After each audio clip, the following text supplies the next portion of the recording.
I'd like to call this meeting of the Lane County Board of Commissioners to order. Today is Tuesday, September 1st, 2015. And the first item of business we have is adjustments to the agenda. Any adjustments to the agenda? Commissioner Sorensen. When we get to the part of the agenda where we have the consent calendar, I'm going to ask that we look at the marathon item, and I don't have the number in front of me, but C1, Commissioner Stewart informs me, so, but we'll get to that after we get to the consent calendar. So you wish to pull item C1 from the consent calendar Correct. for separate discussion? Yep. Thank you. Any other adjustments to the agenda? I will make note that both Commissioner Stewart and I have a noon commitment today, so I'm planning on, if we're not finished with our business this morning, I will take a lunch break and we'll continue this afternoon. Also, I want to make note that Commissioner Lycan is excused this week and will not be present. Any other adjustments to the agenda? Commissioner Farr. A comment. In that C1 seems to be pulled on short notice, I wonder if Mary Miller would like to be present for any discussion that. Yeah, I sent her an email just a few minutes ago, and that will be one of my questions. Thank is, you. do we need to do it today or not? Thank you, Commissioner Sorensen.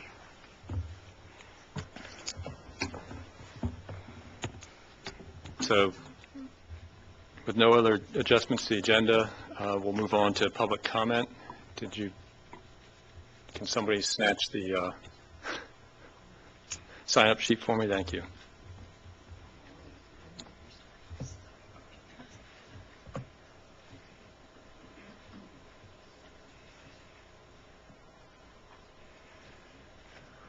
And of course, speakers will be taken in order in which they sign up and will be limited to 3 minutes. And if you'll state your name and where you're from for the record. And we have Ellen Otani first, followed by Pat Hoover.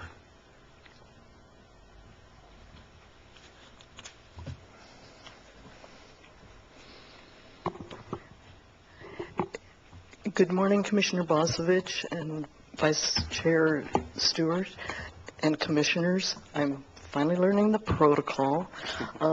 I would like to continue the conversation that Pat Hoover began last week concerning the Lane County Parks making the North Bottomlands of Howard Buford Recreation Area a possible separate park with what she considered as an unauthorized name.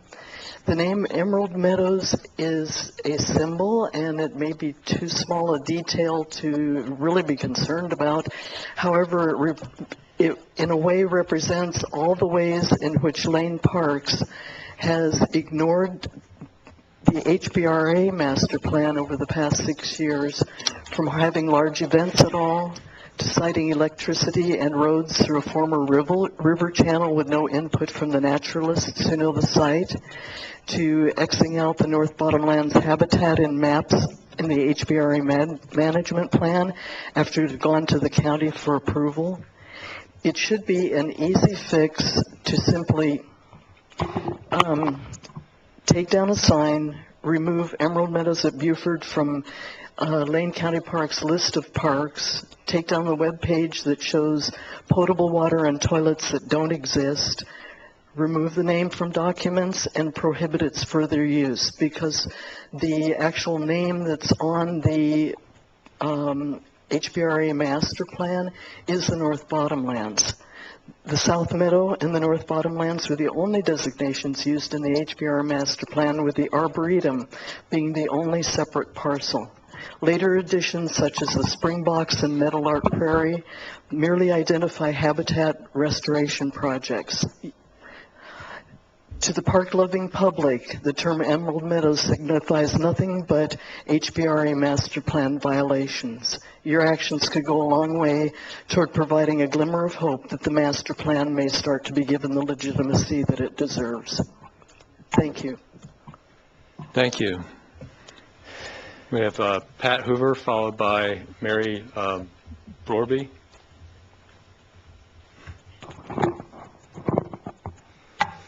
Good morning, Chair Bozovich, Commissioners, and Mr. Mukarhiski. My name is Pat Hoover. I'm from Eugene. Today, my hat I'm wearing is as the chairwoman of your Parks Advisory Committee. As you know, the Parks is working on their 20-year master plan. That plan was released to the public 2.5 weeks ago. It's on an internet site, and there will be 5 public meetings to get public opinion.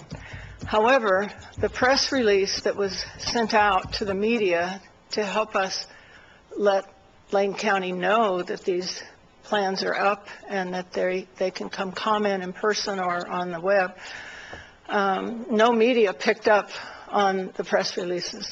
Nothing happened. And my conversation with Parks, they said, well, we can't force someone to write a story about parks. So I am very concerned about the fact that the public does not know that that plan's up for comment and that those meetings are coming. Mike Russell is doing a generic postcard campaign that will run through letter carriers near the sites of the 5 different public meetings. Those are occupant or resident type advertising. They don't have the person's name. We all know that that tends to go sometimes in the round file. The percentage of that being a good piece of advertising is not positive. That would cover 56,000 people. That is only 20% of the population of Lane County. That means 80% of the people still will not know that this plan needs comment and that we'd love them to come to our public meetings.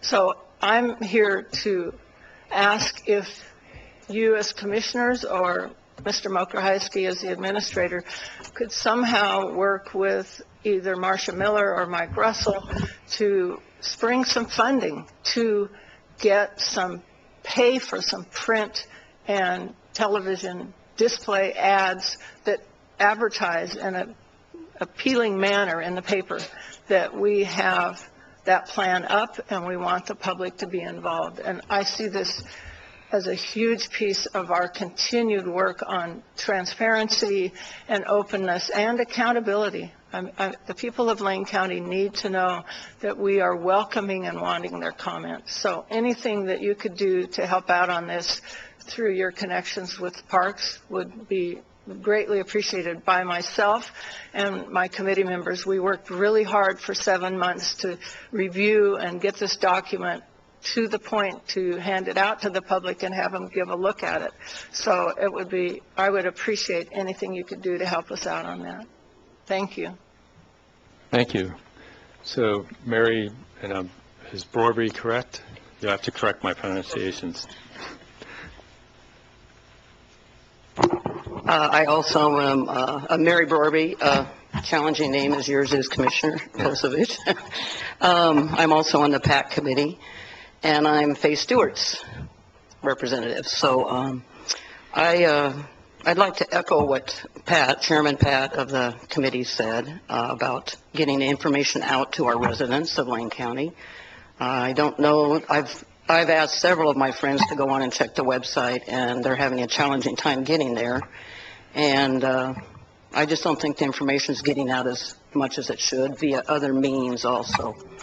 And on the PAC, we released the master plan without reviewing a couple of the policies, well, a whole section of the policies, because we were going to rely on the public comment to enforce or to bring us more aware of what the public was requesting. And so we're waiting for a lot of public comments so that we can solidify that last chapter. And right now, we're not getting it out to the public so we can even get the comments on the parks for those people. So the last chapter is huge. We did not spend a lot of time on that. And we kept getting pushed and pushed and pushed to release the master plan. And so we said, well, we will give it to you, and you can put it out for public comment. We want it back for review. And so if we don't get public comment, we don't know what the public wants in those policies to develop them. So that's one of my main concerns, was the fact that we did release it with the trust and understanding to the parks that they would get it out to the public, so then we could then get the feedback and respond to it. So that's my big concern. Thank you. Thank you. Is there any other folks that wish to address the board this morning? Seeing and hearing none, that ends our public comment this morning. We'll move on to Commissioner's response to public comments and/or other issues in remonstrance. Any comments? Commissioner Stewart. Thanks, Mr. Chair. I wanted to thank the three speakers today for bringing us their concerns. I wanted to ask our County Administrator, Steve, you responded to some of the concerns last week. Were those forwarded to Ellen? Got talked about the naming of it and of Emerald Meadows and those different things. Has that information been dispersed to them? I have a meeting scheduled with Ms. Hoover and Ms. Otani, I believe on October 13th was the earliest that we get that, but I certainly can have a conversation this morning about the naming of that. I have had conversations with our Public Works staff, Ms. Miller, as well as Mr. Russell, to talk about both the public communications. We have done a lot in our public information officer. Not only do we send out a news release, we post on social media, and we've done everything we can. I think there was some coverage in some smaller community newspapers, but there wasn't wide coverage of it. So certainly we're a little constrained in terms of our ability to actually get the media to pick things up. But I think it's at the request to look at doing some more earned media or purchased media. I think we can do that. This is the type of project and initiative that is important enough for us to do everything we can to make sure that we get public involvement, engagement, at least information out there. So I will follow up with the individuals who spoke. I am following up with our Public Works staff and making sure that we're doing everything that we can from a public information standpoint. And then the conversation about the naming piece, I think, is something that can be discussed at the Parks Advisory Committee, and it can and should be discussed by the Board of Commissioners when it comes before you later this year or early next year. Great.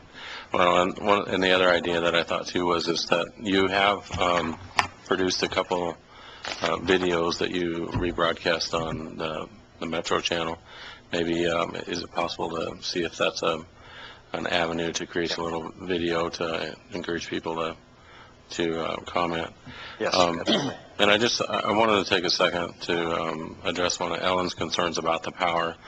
If my memory was correct, or is correct, because it's a span over about 10-year period, Linn County was asked to consider allowing Ferry Worlds a few years ago, possibly 8 years ago, to host events. And that at that time, the park manager, took me out to the park. He showed me the master plan that's currently in place, and showed that that area, maybe not specifically the field, but over there by the horse arena and that area of the park was in the master plan for more intense uses and events. And at the time, Ferry Worlds was not as large as it was when we needed to kind of stop the events and bring our master plan up to speed.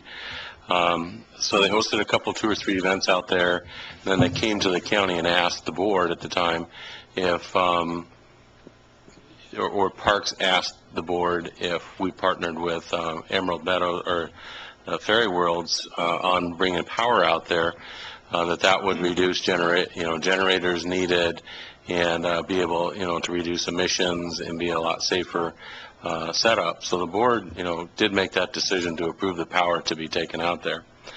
And so I appreciate the concerns about past activities, and I think they help us make good decisions as we move forward, but I really hope that we can focus on the master plan.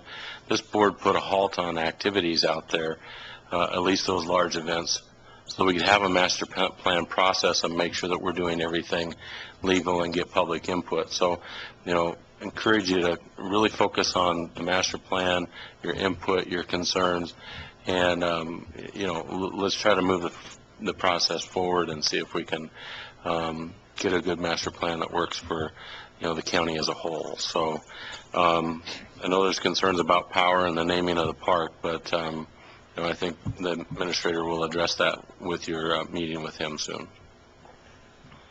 Commissioner Sorensen. Thank you. I just wanted to thank the folks that came in today to present some comment on the master plan and the process. I'll just point out to all involved that after Ms. Hoover came in last week to talk about the naming of the Emerald Meadow and how that appeared on county documents, that I sent to Mr. Mokrahysky and to Ms. Miller, Marcia Miller, and Mike Russell a question about how the name Emerald Meadow was chosen.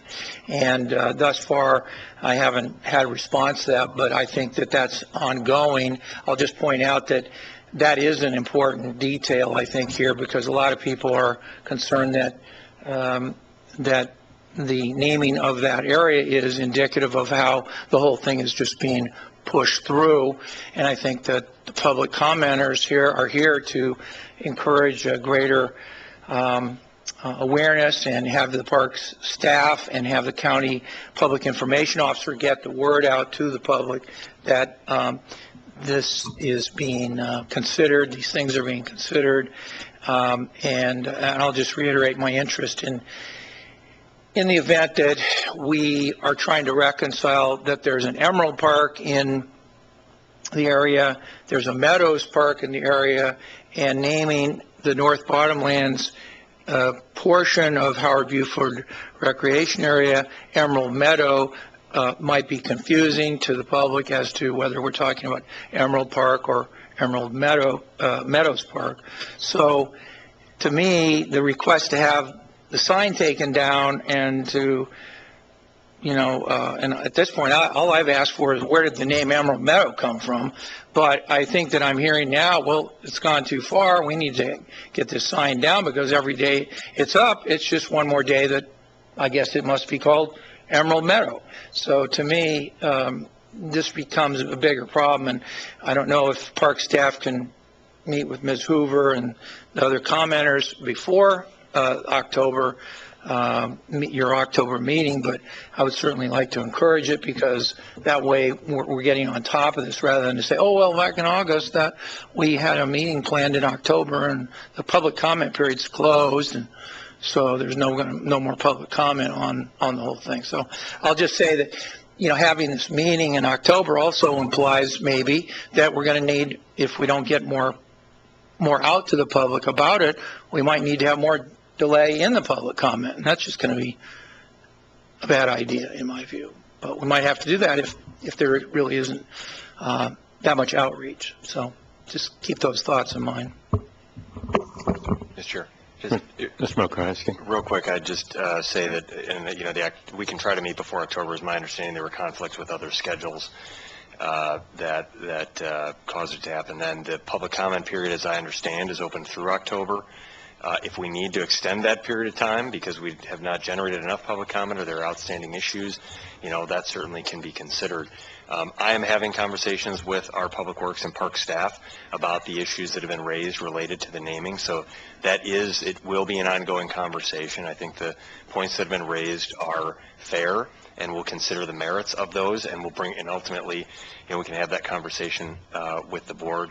You know, I did respond last week to the question about the process for naming, and that's a process that for areas within parks is rather informal and done at the staff level. If we're talking about naming an actual park and it's named after somebody, there is a public process involved there, but the process for naming areas within parks is more informal and left to the discretion of the staff, along with, you know, collaboration of community organizations as needed. So you know, my commitment again is that we will meet with the folks who spoke today, that I will have ongoing conversations with our staff, and we will thoughtfully consider the issues that have been raised, and we will continue to aggressively notify the media and reach out to the community as we have done, and do everything we can to make sure that we get good public participation. Commissioner Farr. Thank you, Ms. Mokarisky. You answered the question that I was going to ask you regarding the public process. You know, when I was on the Bethel School Board, and shortly after we opened what is the equivalent of 5 schools, 2 K-8 and 1 alternative high school, we went through an extensive naming process for those, and one of the names we came up with was Meadowview. So after a long process, you know, they'll get Meadowviews over. So maybe it'll end up being called Emerald Meadows. We don't know. But, you know, we live in meadows. You know, the western meadowlark, you talked about meadowlark prairie. Western meadowlark is the state bird for 6 states, which it should be, because if you've ever heard one sing, it should be the state bird for any state that it lives in. So I'm looking forward to moving forward with the public process and making certain that everybody's satisfied with the things that we name. You know, the name's forever, you know, once we put it on there for the most part. I mean, some names change, but once it's there, you know, our grandchildren will be going to that. And, you know, each night, most nights, my wife and I go for a walk in Meadowlark Prairie. But it's a Meadowlark Prairie in West Eugene, in the West Eugene wetlands. Speaking of schools in Bethel, I'm just going to make a point while you're all here. You may want to listen to this. We're opening some new schools in Bethel this week, ribbon cutting schools for the replacement for Fairfield Elementary and the replacement for Malabon Elementary. 2 great new schools, 2-story schools with a bell tower. It looks just like a school that you might have gone to if you went to school in the 50s in the Midwest, or in Oregon for that matter. Beautiful schools. We're also opening a very large addition to Willamette High School, a technology wing to Willamette High School. We have ribbon cuttings on the 1st and then again on the 3rd this week. Pretty big events in Bethel as we welcome the teachers back this week. The teachers are coming. Teachers and kids are coming to new schools. Malabon and Fairfield, very, very old schools, very dank, and when you went in there, very dark. And the kids who went there, if you look at the demographics, if you look at, for instance, the percentage of kids who are on free and reduced lunches in schools, these 2 schools that are being replaced are at the very highest in the entire Eugene, Springfield, and Lane County area, to the point where kids aren't differentiated. All kids receive free lunches and breakfasts there. So many kids are on the free and reduced lunch program. So the kids who go there are going to walk into new hallways, new buildings. It's just bright, new, fantastic buildings. If you've not seen them, they're out in West Eugene. One of them is right across from the old ballpark, which is used to be called Bethel Park.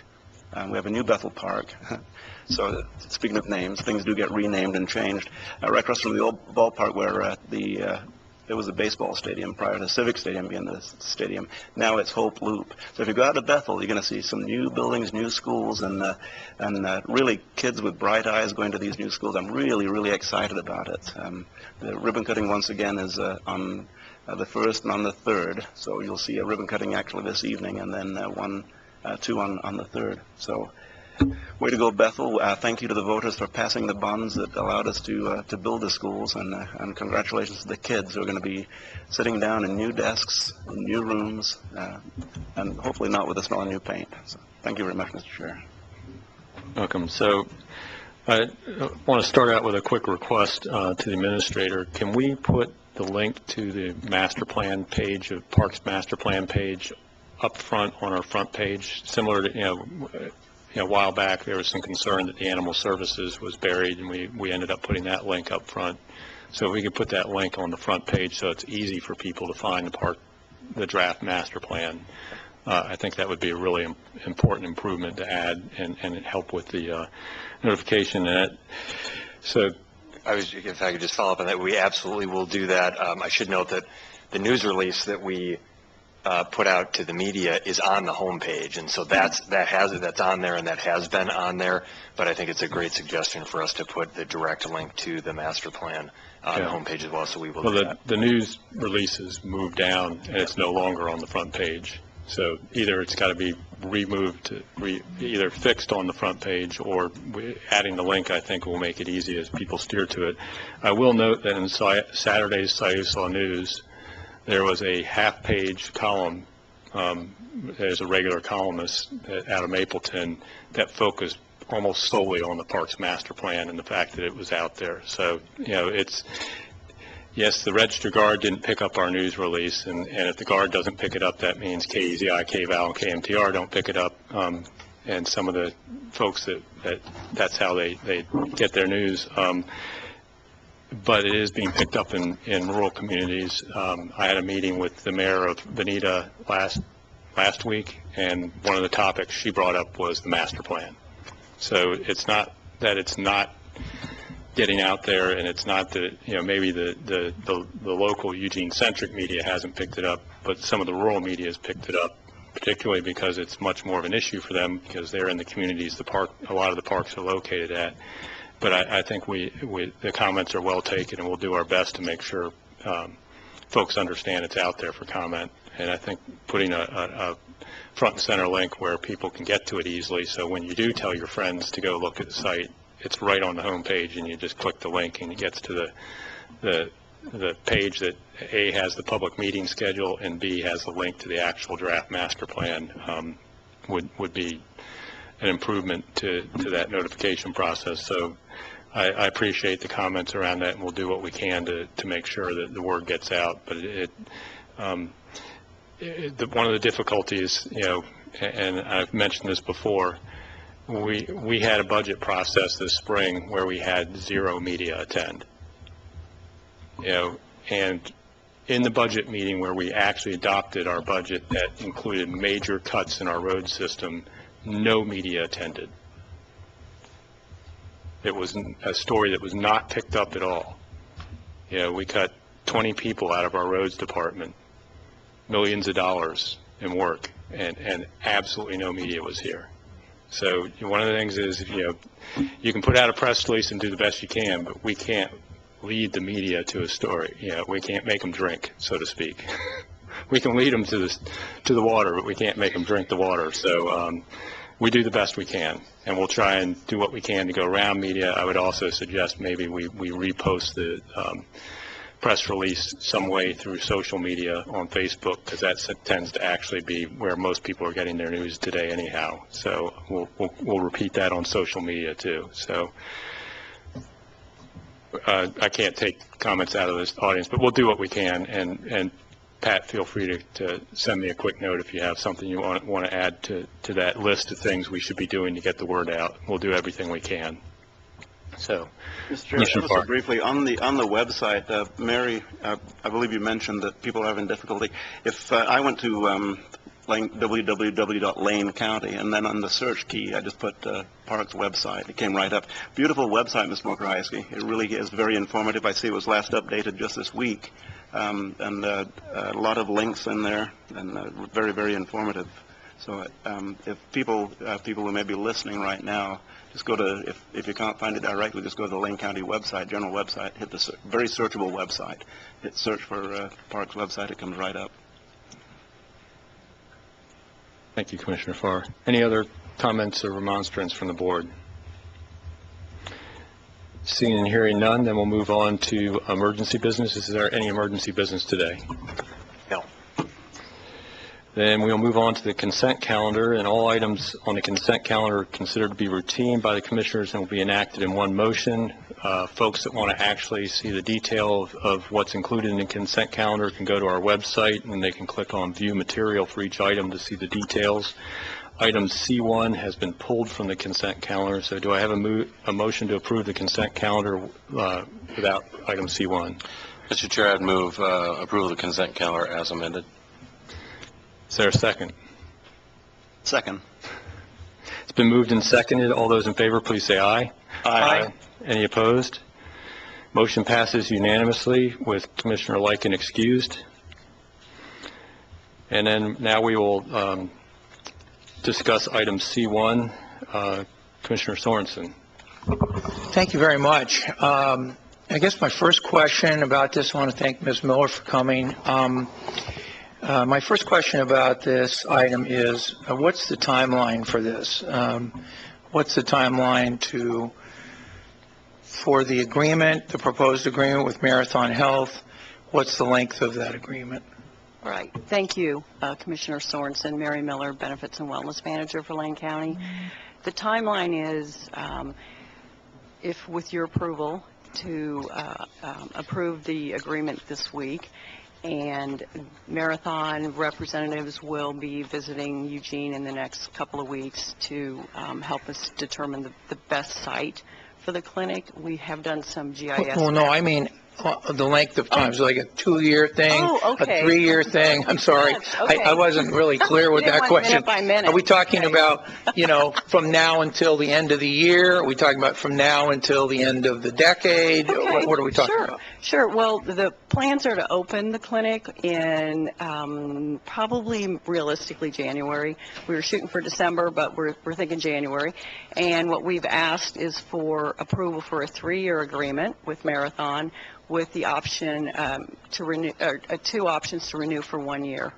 Okay, so we're going to start sometime, quote, now, and Yes. maybe be up and running by January. Yes. And then we'd have a 3-year agreement from, let's say, October 1st. Right. For 3 years. Yes. Okay. The memo, the agenda memo says that, of course, there was a request for proposals, and that I think it was 6 firms responded, and 4 got what I will call a more intense evaluation. Correct. Can you, maybe this was in the packet, I don't know, that's part of why I wanted to pull this off the agenda, is could you give us some idea of the range of those 4? Are we talking, 1 excellent proposal and 3 really bad proposals? Are we talking 3 excellent proposals and 1 very good proposal? Could you give us some idea of who were the committee members, what the criteria was, and how the people stacked up? And if there's time, could the board have that information to make a informed decision about whether to approve this or not? Yes, sir. Okay, the RFP process was sent out, and we had 6 respondents. We had a committee of 7 employees, including myself. We had the director of H&H, assistant director of Health and Human Services. We had assistant county counsel. We had a program specialist from Human Resources. We had our capital projects manager. We had a community health analyst on the committee, and we reviewed all 6 of the proposals. We scored them based on the RFP details, and I can provide all of that to you. It's also on our public website. And we had multiple criteria that we looked at, and much of that was what previous experience did they have, what successes had they had, what kind of ROI we could expect, and also what type of reporting that we would receive, and to show what are the results of this sort of an investment, and what could we expect to see. Also, part of it was what kind of cost efficiencies would there be, because some of these respondents have the ability to get pharmaceuticals and to get lab work done at better pricing. So those were some of the main criteria. After scoring the 6, we identified 4 that received the top scores. One of those that submitted was, while very good, we didn't consider them being responsive because the cost was double what everybody else's. So that organization was eliminated. We had another organization that just didn't have, it had good pricing, but it just couldn't provide the services that we were looking for Lane County employees on our health plan, retirees, and their dependents. So we identified 4 that we brought in. Marathon Health, Inc. was one. Cascade Health Solutions was another one. We brought in Care ATC, and we also brought in a company called MyCare. And the presentations were another 50 points of the scoring. The proposal was 100. The presentations were another 50. And at the presentations, we had sent them specific questions about how are you going to help Lane County workforce and eligible dependents improve their health and well-being. And we had also provided, in an addendum to the RFP, some of the aggregate utilization data. So what kind of primary care services are Lane County health plan participants using? Because that's really what we're asking them to do, is provide primary care at a more accessible, more cost-effective, with a health coaching component to it. So as far as the scoring goes, we had, they came from different beginnings. Some of them had been TPAs. 2 of them had come from the TPA, the third-party administrator realm, and they had seen how expensive health care had gotten. So what they were working on was, how do we cut the costs? We still want to get great care for folks, but maybe there's some inflation in health care outside of an on-site clinic. So there were 2 that came from that angle. Another came from more of a clinical provider, and that was their strong suit, but didn't have the reporting necessarily that we would need. We had 2 that were probably the neck and neck as far as pricing goes, number of clinics they had open across the nation, the reporting that they had. I mean, there's a lot more to it than just providing care. We want to see what the efficacy of the care is, that we are actually saving dollars being self-insured. If we can direct employees to quality care at a better cost, that's going to save us money and get them, again, additional health coaching. So when the scoring was all said and done, we had 2 that rose above the other 2 of the top 4. And again, they had different characteristics, but Marathon was the sole presenter that came in and had actually incorporated Lane County data in their presentation. They could tell us, these are the trends we're seeing in the Lane County population of the workforce, and these are the steps we would take. This is what you can expect.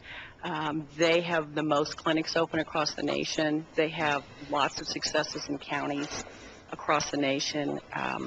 We would be their first client in Oregon, but they are talking to another organization in Salem. So they really had, the references were stellar. The pricing was very competitive. Well, that's another way of maybe just ranking these things, is that we're talking about roughly $2 million, 1.8 plus the $150,000 upfront fee. Yes. So in terms of those top 4, what were the total roll-up prices on the 4? If the top one is, as I mentioned, 1.6 plus probably another 150,000, I'm just rounding up to 2 million. It's a $2 million decision to approve this for Marathon. And my question is, if you rank those top 4, what would be the range on the total cost of the 4? Of the top 4? Yeah. Marathon was the most competitive. Cheaper.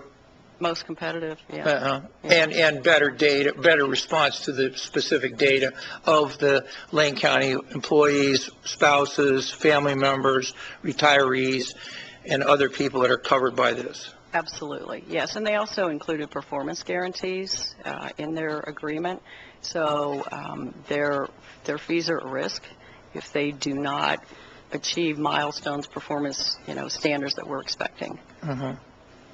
What kind of a timeline? You mentioned that some of this information that I've asked about is on some other web page besides the agenda packet for the Lane County Board of Commissioners. Where is that on our website? On the the RFP and the addendums are all posted on. If you go to the public website and then you go to businesses, click on that, and then it has the section on professional services, and it shows what are the RFP, and that's where someone would go and look at what the specs were and what the additional information was, because we need to make sure it's available to anyone that's interested in making a proposal. And then any questions that we get from the proposers that or the potential proposers, anything they ask, we also put that out as an addendum so everybody has the same information. Okay. Yeah. Good. And could you give us your opinion about how quickly you would like the board to approve this? In other words, what's the downside to us looking into this further to array the top four and look at the data that the committee had available to compare the top responders? Well, certainly, we want the board to be comfortable with this award because it is a 3-year with 2 one-year extensions. The urgency, though, is we went self-insured August 1st, and that means that the county is paying for claims for the 3,600 belly buttons on our plan, and the sooner we can start getting those folks into a primary care service with health coaching and with reduced lab costs and reduced prescription costs, the county will be saving money sooner. Yeah, you just used another way of talking about people. In the tourism business, we call it heads on beds. In the jail business, we call it beds. And now I learned we call it belly buttons. Right. Yeah, everybody's got one. In the health arena. Yes, sir. Okay, well, I guess I would like the board to consider having maybe the opportunity to review the information that the committee had, and I do agree that there's a need to get this done in a timely fashion. I don't view a delay of a couple of weeks as being that significant in light of the anywhere between $2 and $3 million decision that we might be making here. So I'll just turn this back to the board. Commissioner Farr. Thank you, Mr. Chair, and thank you, Ms. Miller, for answering the questions very, very well. And Commissioner Stones, I'm glad you brought this up because it gave me a chance to call out the process that you went through. And Commissioner Stones asked how you described how people can get to the website. I found it a lot easier than that. I just went once again to www.Lane County.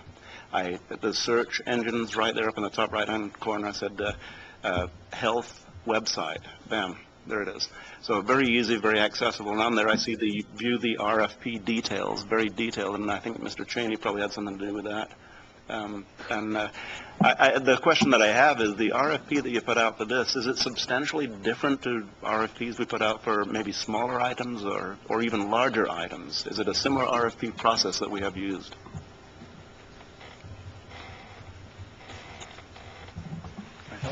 Sir. Chair Bozovich. Commissioner Farr.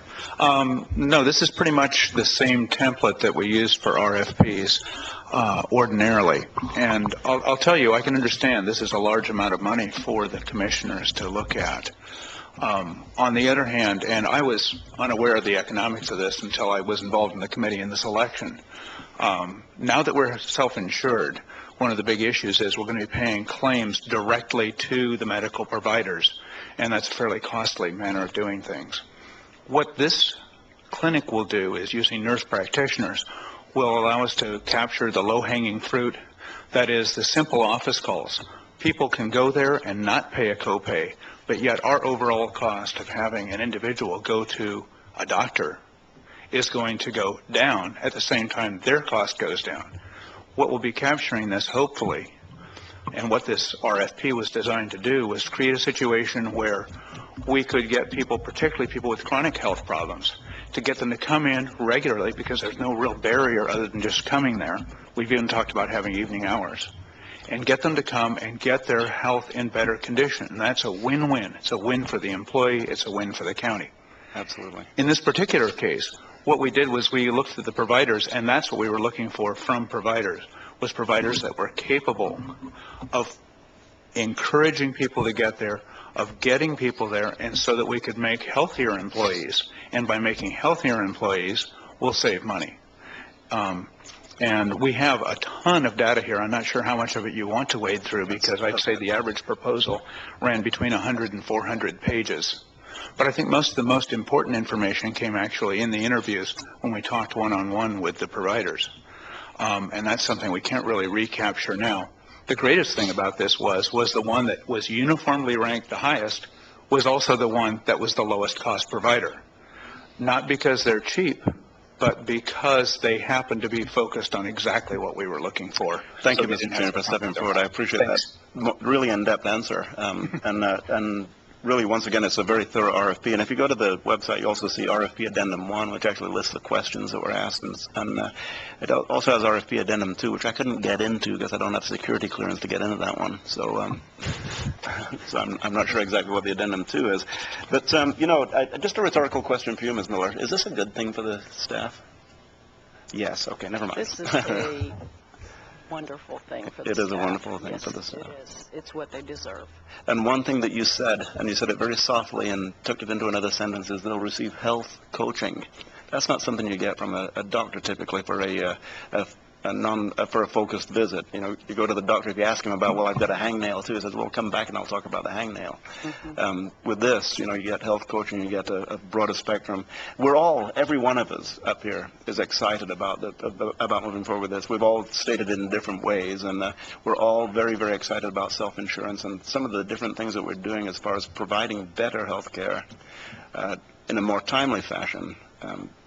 And a broader spectrum of health care to our employees as soon as possible. I think Commissioner Sorensen raises a good question, and it's probably appropriate that we discuss it, if time permits, a little bit more. I'd like to go ahead and pass it today because I've read the agenda packet, and I've dug a little bit deeper going into the website and looking at the RFP, et cetera. But if we need to talk about it a little bit more, a lot of the questions that Commissioner Sorensen asked, for those of anyone who may be looking, most of the questions are answered in the agenda packet. But it was good that Commissioner Sorensen brought them forward because not very many people look at the agenda packet, and not very many people dig into page 7 and say, oh yes, it was 6 different companies responded to the RFP.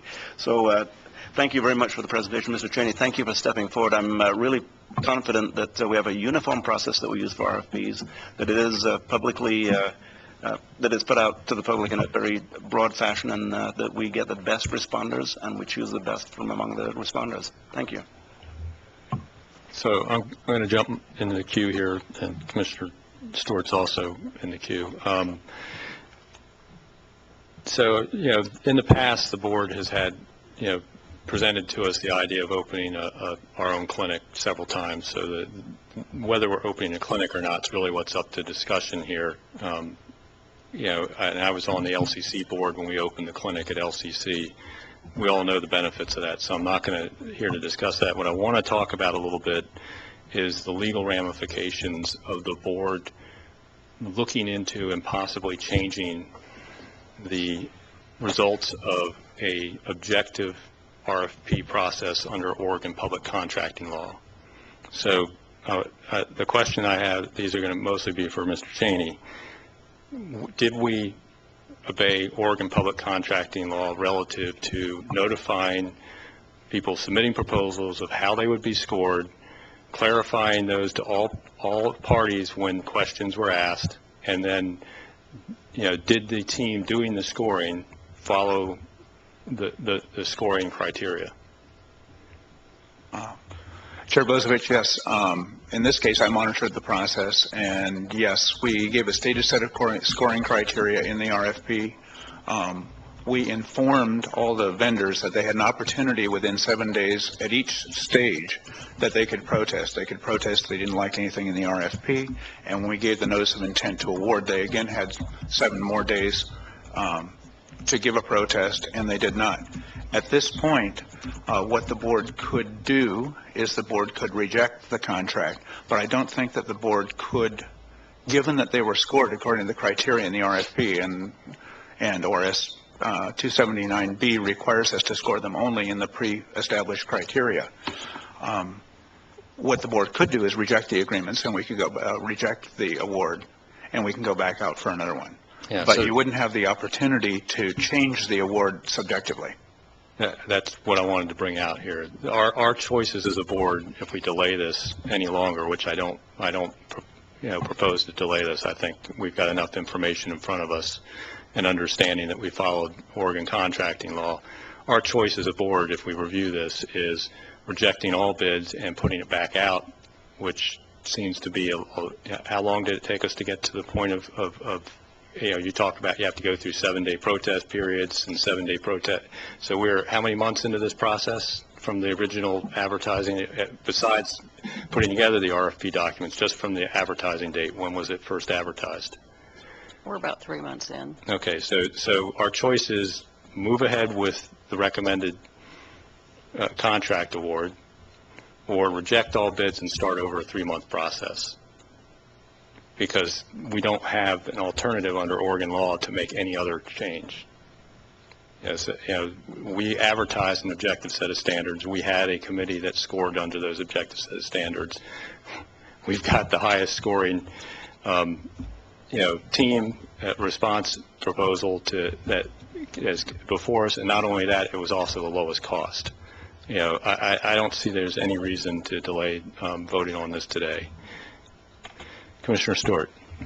Thank you, Mr. Chair, and I wanted to thank staff. I had the opportunity, I received a request from a constituent to look at this a little bit closer, just make sure that it was all, a good choice for the county, and I had the pleasure to discuss this in great detail with the administrator, and understood that there was a very involved process, and that you mentioned it lightly, but there's several areas that this proposal hit on that others didn't. So I mean, I really feel good about the process, and I'm glad I took the extra time to learn more about it, and I'm very comfortable and very thankful for the folks that have put in the time, and I too am prepared to move this forward so we can get this going, because we have a budget that's based on it, and I don't think it's in our best interest to, if I was concerned about the process or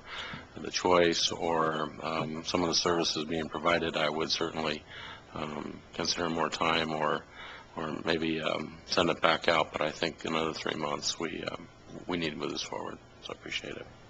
Commissioner Farr. Mr. Chair, I'm glad that Commissioner Sorensen pulled this from the consent agenda and gave us a chance to talk about it. I believe the discussion that we've had here answered all of the questions that I might have, and made it so that I believe I can answer the questions that any of the public may have regarding the process, regarding the award to Marathon, and regarding the motion that I'm prepared to second. I think that moving forward for the employees as soon as possible, getting them health coaching as quickly as we can.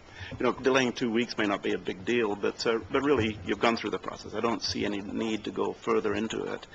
Commissioner Sorensen did bring up some very, very good points that made us talk about how there is all the detail that went into the process is online. People can take a look at it. There's nothing that's different than the way we've done things in the past, and you went through what I believe is a very deliberative process. I'm prepared to second the motion if Commissioner Stewart or some other person would make the motion and move forward with this today. Thank you. Commissioner Sorensen. I just wanted to get the clarification here.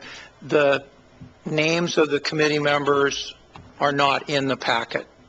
The existence of the committee is in the packet, but not the people that you described earlier that reviewed this. Correct. Okay. And the scores of the top 6 or the top 4 and the amount of money that they had bid, that is not in the packet. Correct. All right.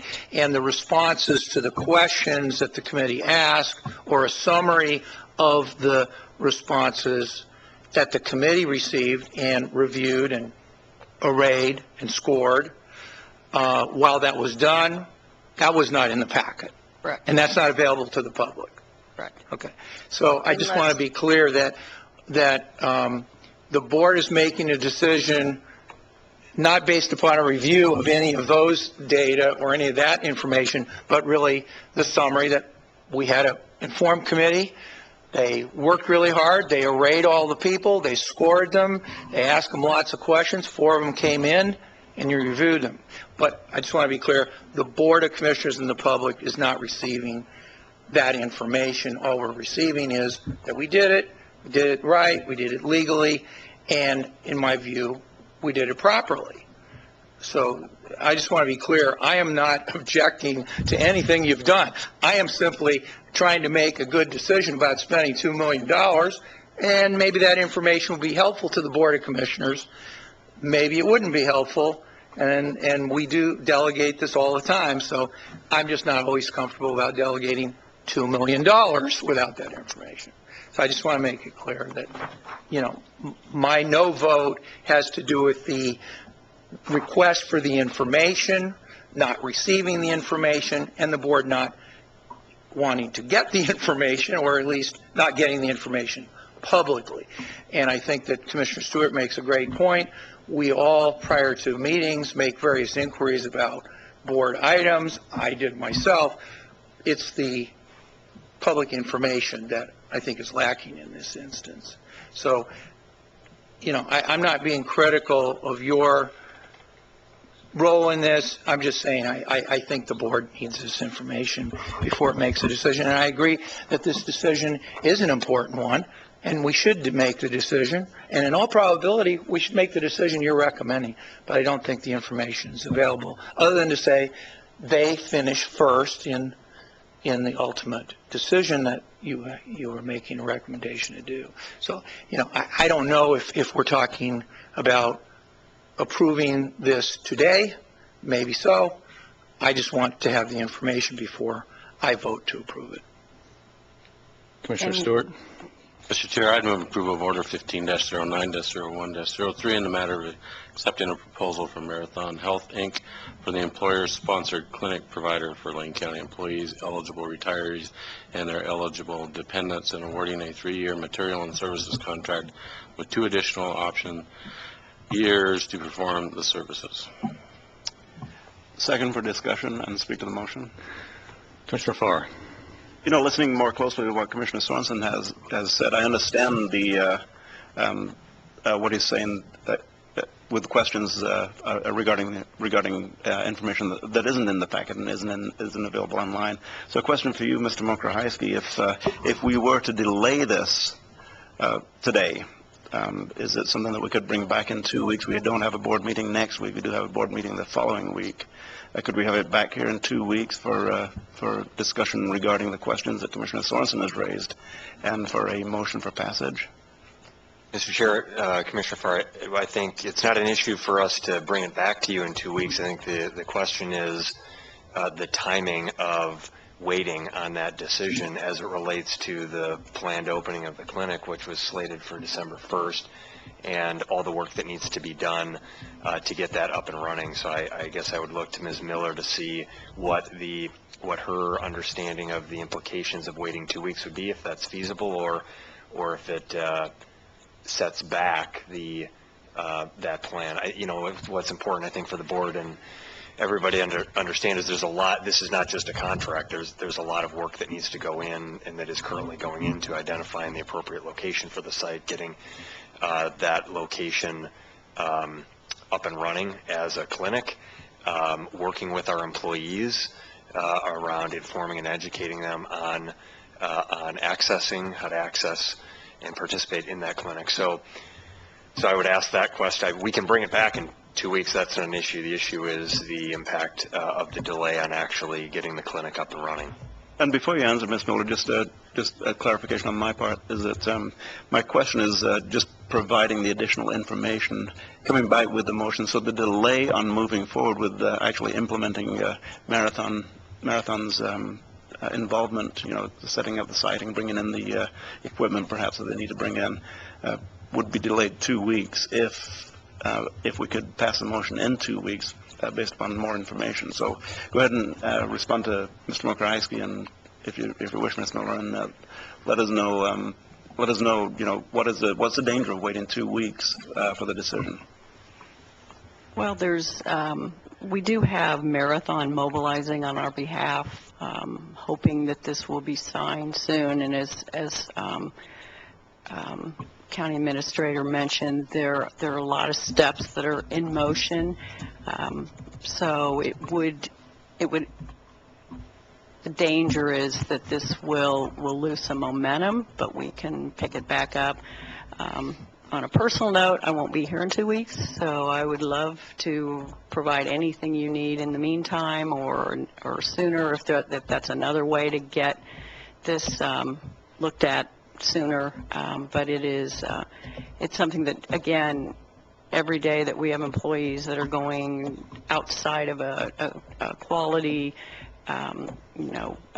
cost-effective provider service, the county's spending more money. So I'd like to speak to the motion for a minute. First, about the 2-week delay. I've spent a good portion of my career as a project manager, and I feel for Brian Craner right now. Shooting for December 1 opening is a very aggressive schedule. When you delay 2 weeks from a December 1st date, as a project manager, you might as well say it's a 6-week delay, because you get into the period where you got the Thanksgiving holiday, and then you're getting into the Christmas and New Year's holidays, and you might as well just say we're going to open it on January 15th. So we lose a month and a half of those savings by a 2-week delay. It's just the way this is timed is just right in the worst period. If you were to start any delay, you start hitting holiday issues.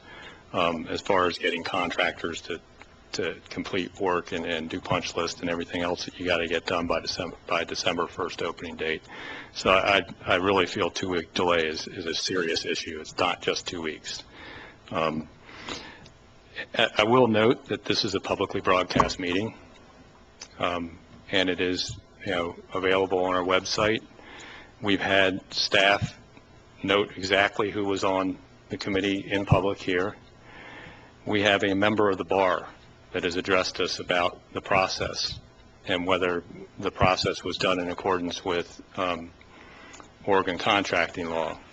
And as a member of the bar, Commissioner Sorensen, you understand the ethics rules around what information Mr. Cheney provides us, and the fact that he can't knowingly provide us incorrect information.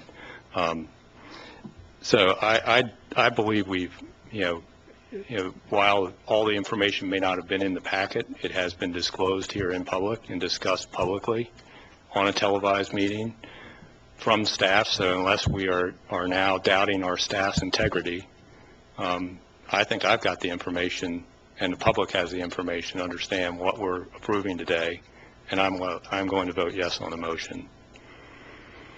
Commissioner Sorensen. I think I've found in my own mind an answer to this, and that is, the board's meeting today all day, and the board's meeting tomorrow, and I'm wondering what kind of information you have that can be put on the website that would be the answer to some of the questions I've given. You've already answered them, so I know you have the information. How difficult would it be to put it on the website in, the next hour and have us approve this later in this meeting, so that rather than having a 2-week delay or a 3-month delay or a 9-month delay, that we have a 15-minute delay or a 2-hour delay, which I don't see as that significant. But it does provide to the public and to the board the opportunity to see the scoring that was done, and shows the documentation to show that the decision that you're recommending and the decision that the board's going to make would happen. Would you be willing to do that, or be able to do that? Are there any restrictions on the release of that information to the public? Well, go ahead. Well, the information is available. It's been assembled. It's digitally ready. So if that is something that I am allowed to do and put on the public website, it can be done very quickly. Okay.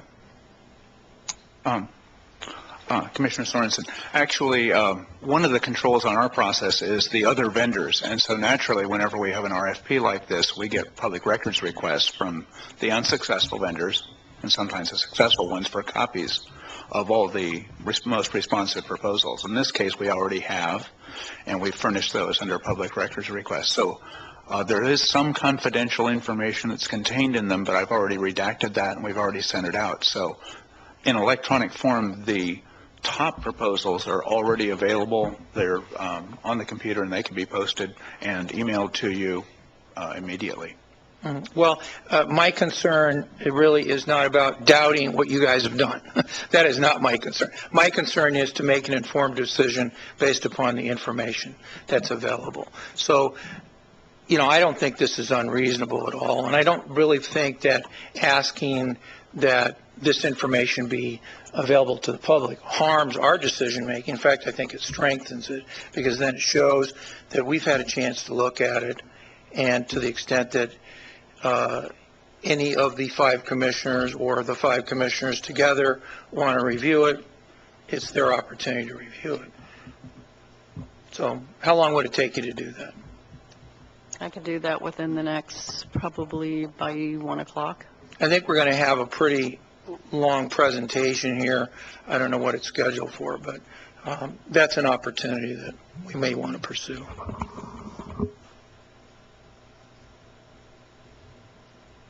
Commissioner Farr. Move to table until the end of this meeting. Commissioner Stewart. Mr. Chair, I have a conference call at 1:30 with the Council on Forest Trust Lands. I've committed to be on it. It's got some important information about the Department of Forestry and some of the plans ahead, so I could probably be available around 3 o'clock or so after that conference call to participate, but if not, I may not be able to participate at 1:30. Oh, what about 1:15? We have a noon commitment. We're out of the office. Okay. So I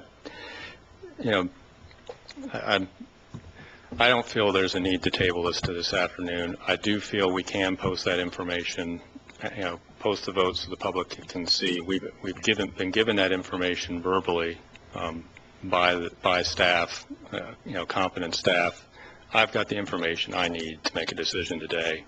We've beat this to death already and taken up quite a bit of time. I don't see a need to table this. I don't see it. It's not going to change the decision we make.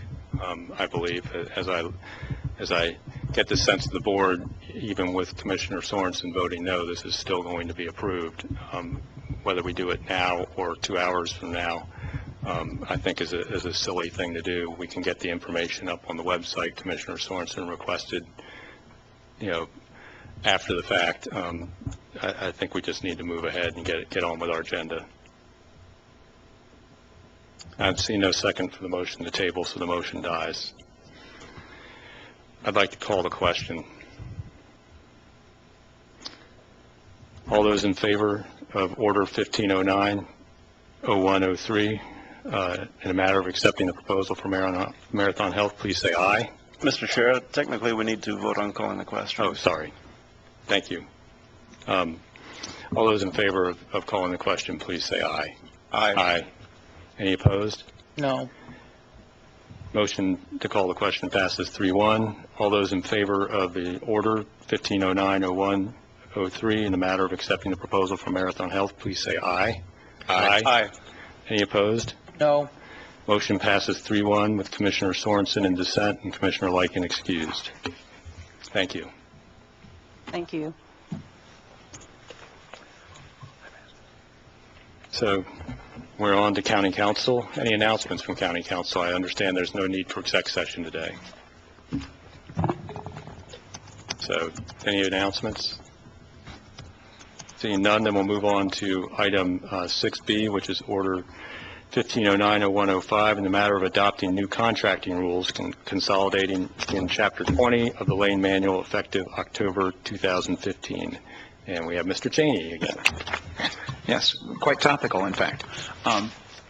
Yes, Jim Cheney, Assistant County Counsel, Chair Bosevich, Commissioners. What you have in front of you is a fairly large packet of material, if you're looking at it in paper or in whether it's pixelated. Mostly that's because there's a lot coming out and there's about half as much going back in. What you have here is the Lane County adopts its own rules for public contracting. Part of this is authorized under Oregon law.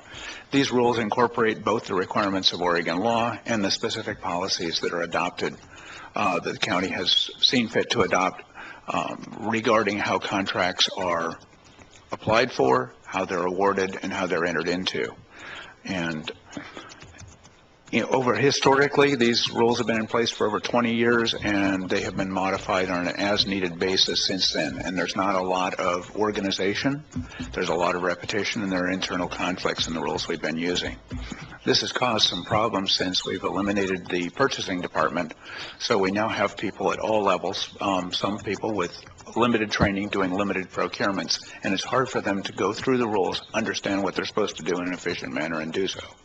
So what we have done in County Council is revise the rules and policies to put them in a much more comprehensive and organized format, and to establish them in a way that reflects how we now do purchasing in the county on a distributed basis, and reduces their volume by about half. And that reduction is not made by taking out requirements the county had, but instead by making references to the specific statutes rather than repeating the statutes in our rules. That's of some importance because the legislature, in their wisdom, generally change the public contracting rules in one way or another almost every year. And if they revise one word in a section, then of course we have to revise our rules. In the future, if that happens, all that the board will be asked to do is re-adopt the rule because it'll be the same section number, and we can save a lot of time and trouble for both the board and the staff in trying to keep up with what's going on. With that in mind, there aren't any significant policy changes, as the memo says, except for those that are itemized, and one other one that I should point out to you as well.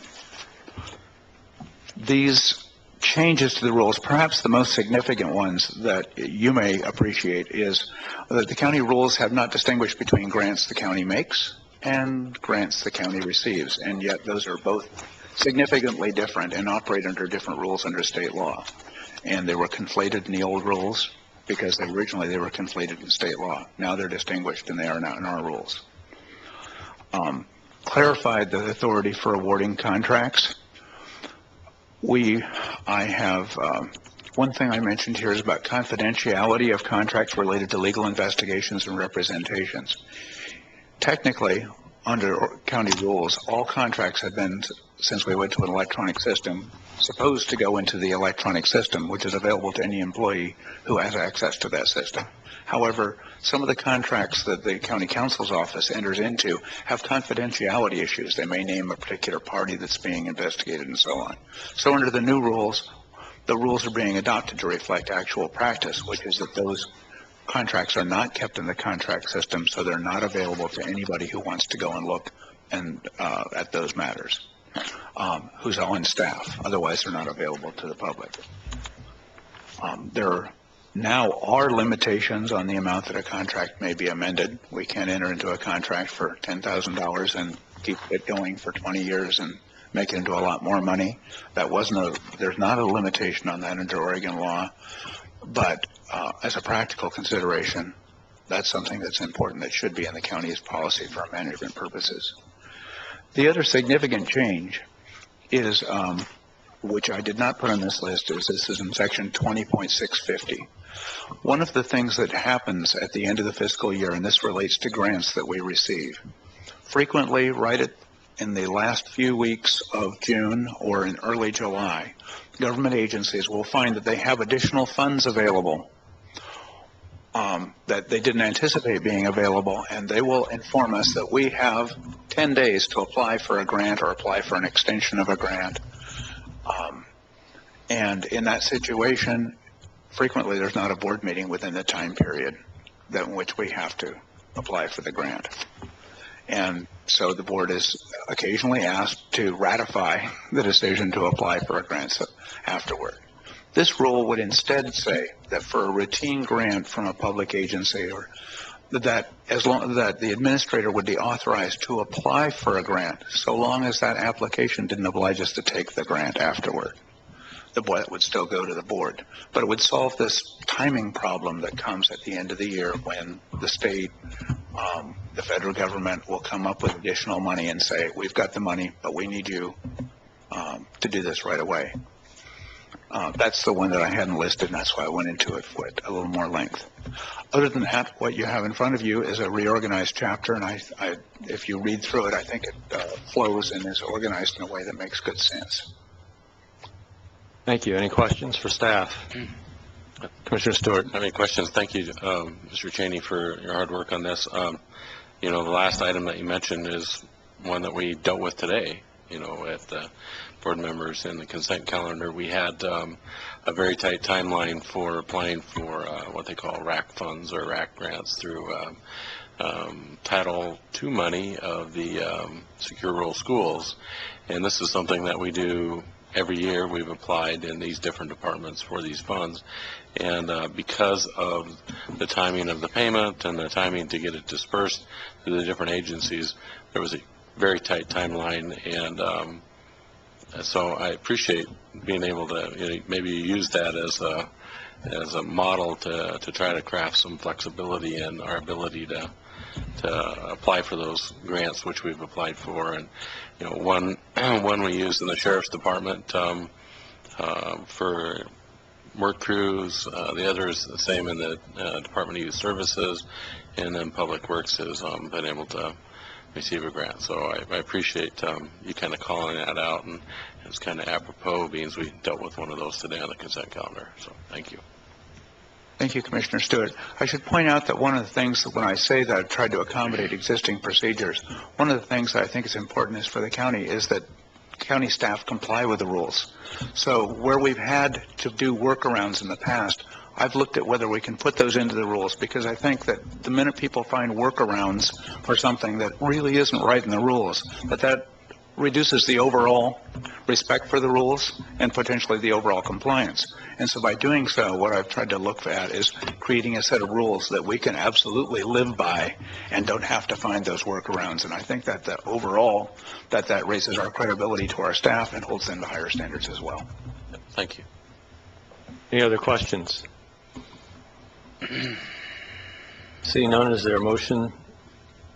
Commissioner Stewart. Mr. Chair, I'd move approval of Order 15-9-01-5 in the matter of adopting new contracting rules consolidated in Chapter 20 of Lane Manual. Second. It's been moved and seconded. Discussion to the motion. Seeing and hearing none, all those in favor, please say aye. Aye. Any opposed?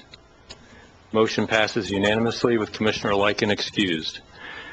That brings us to item 6C, the first reading and setting a second reading and public hearing for Ordinance 1506 in the matter of amending Lane Code Chapter 5, and we have Sebastian Tapia, County Counsel.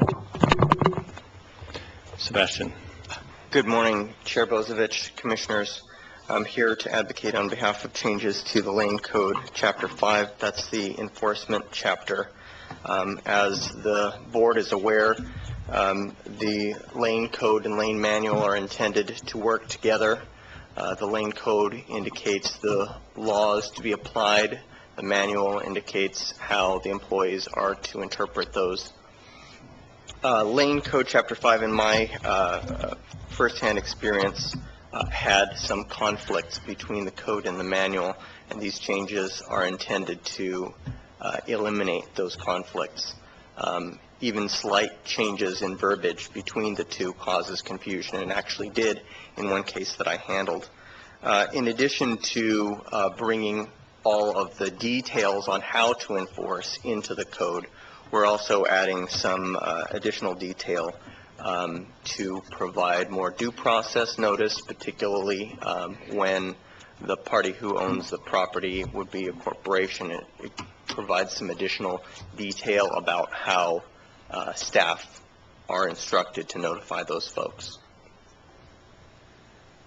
Excellent. Any questions for Commissioner Stewart? One question in preparing for the motion. Is this a 1:30 time certain, or does it need to be time certain in the agenda? It can be any time on the 15th. What would you prefer? Could be any time. Okay. So, Mr. Chair, I'd like to move the first reading and set the second reading and public hearing for Ordinance 15-06 for September 15th at Harris Hall. No time certain.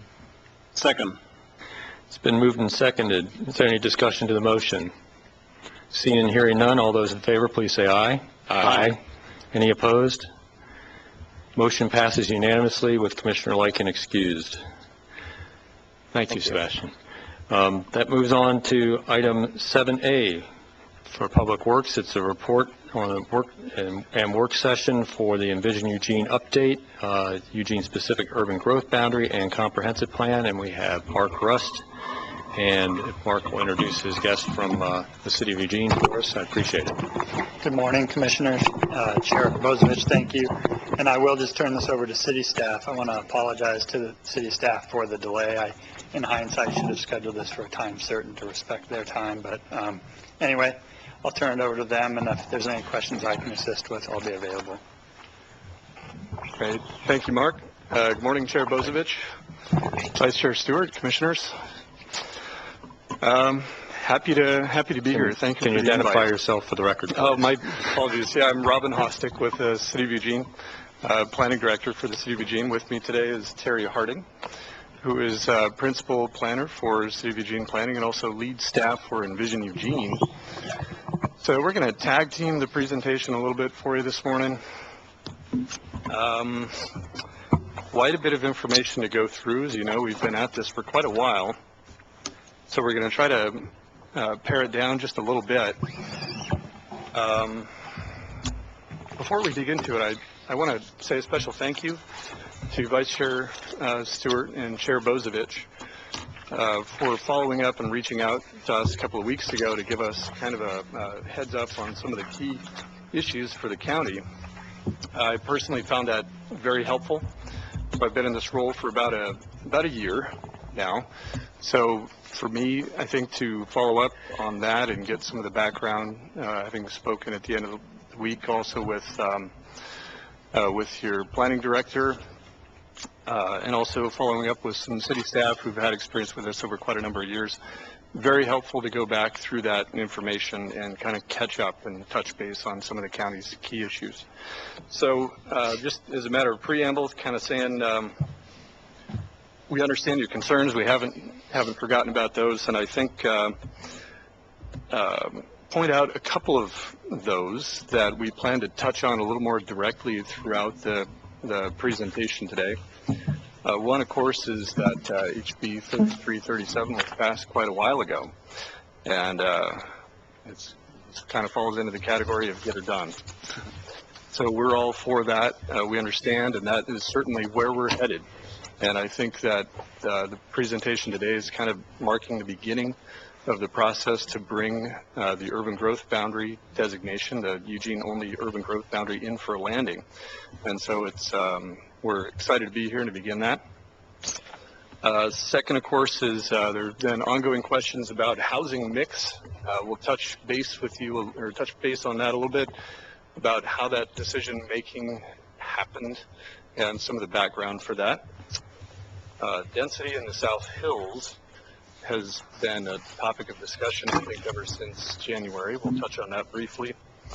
Housing affordability is a topic that I think comes up in a lot of communities these days, and that's kind of coming to the forefront in the context of our conversation about the UGB as well.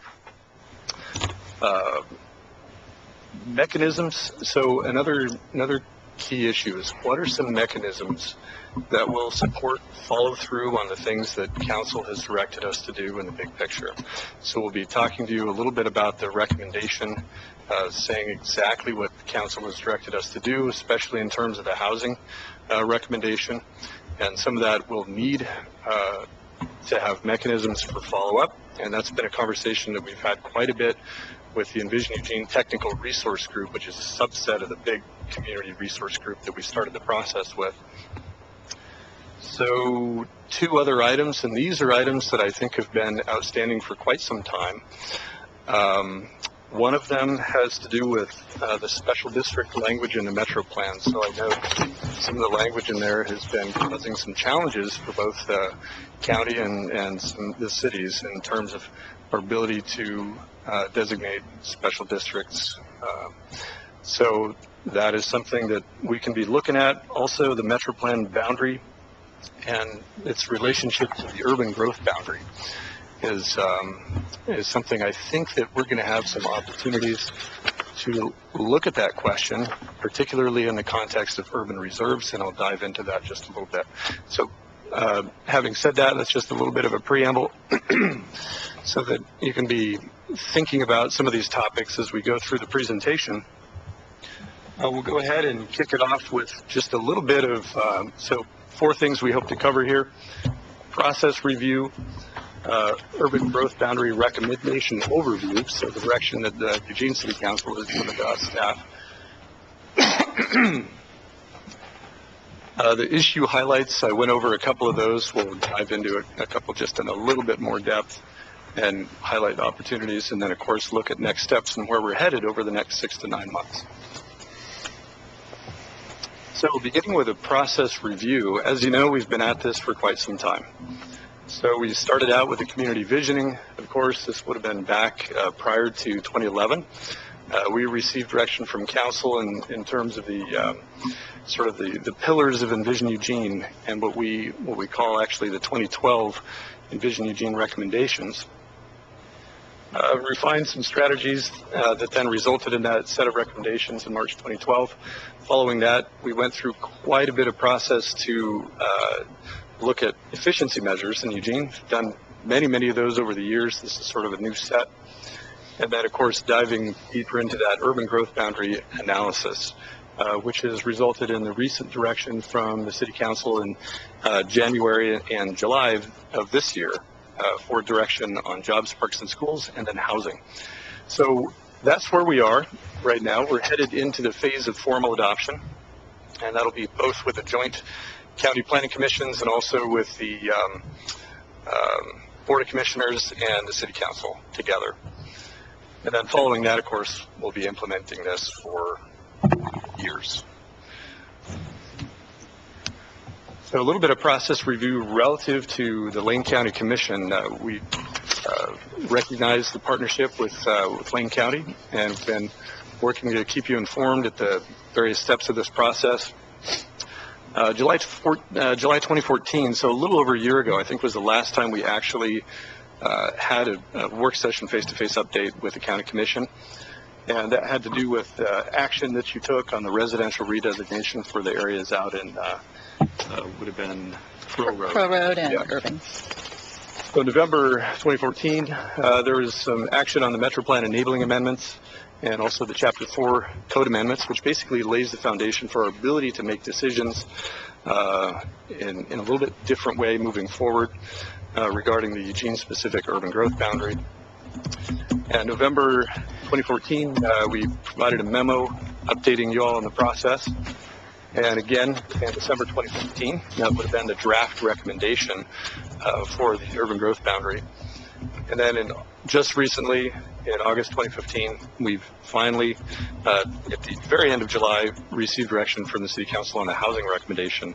And immediately after that, been preparing updates for you, and now we're here to talk about where we're at. So, Envision Eugene recent events. So these are events that we have been engaged in very thoroughly. We've been up to our eyeballs in a lot of analysis, a lot of discussion to arrive at that recommendation and the direction from City Council.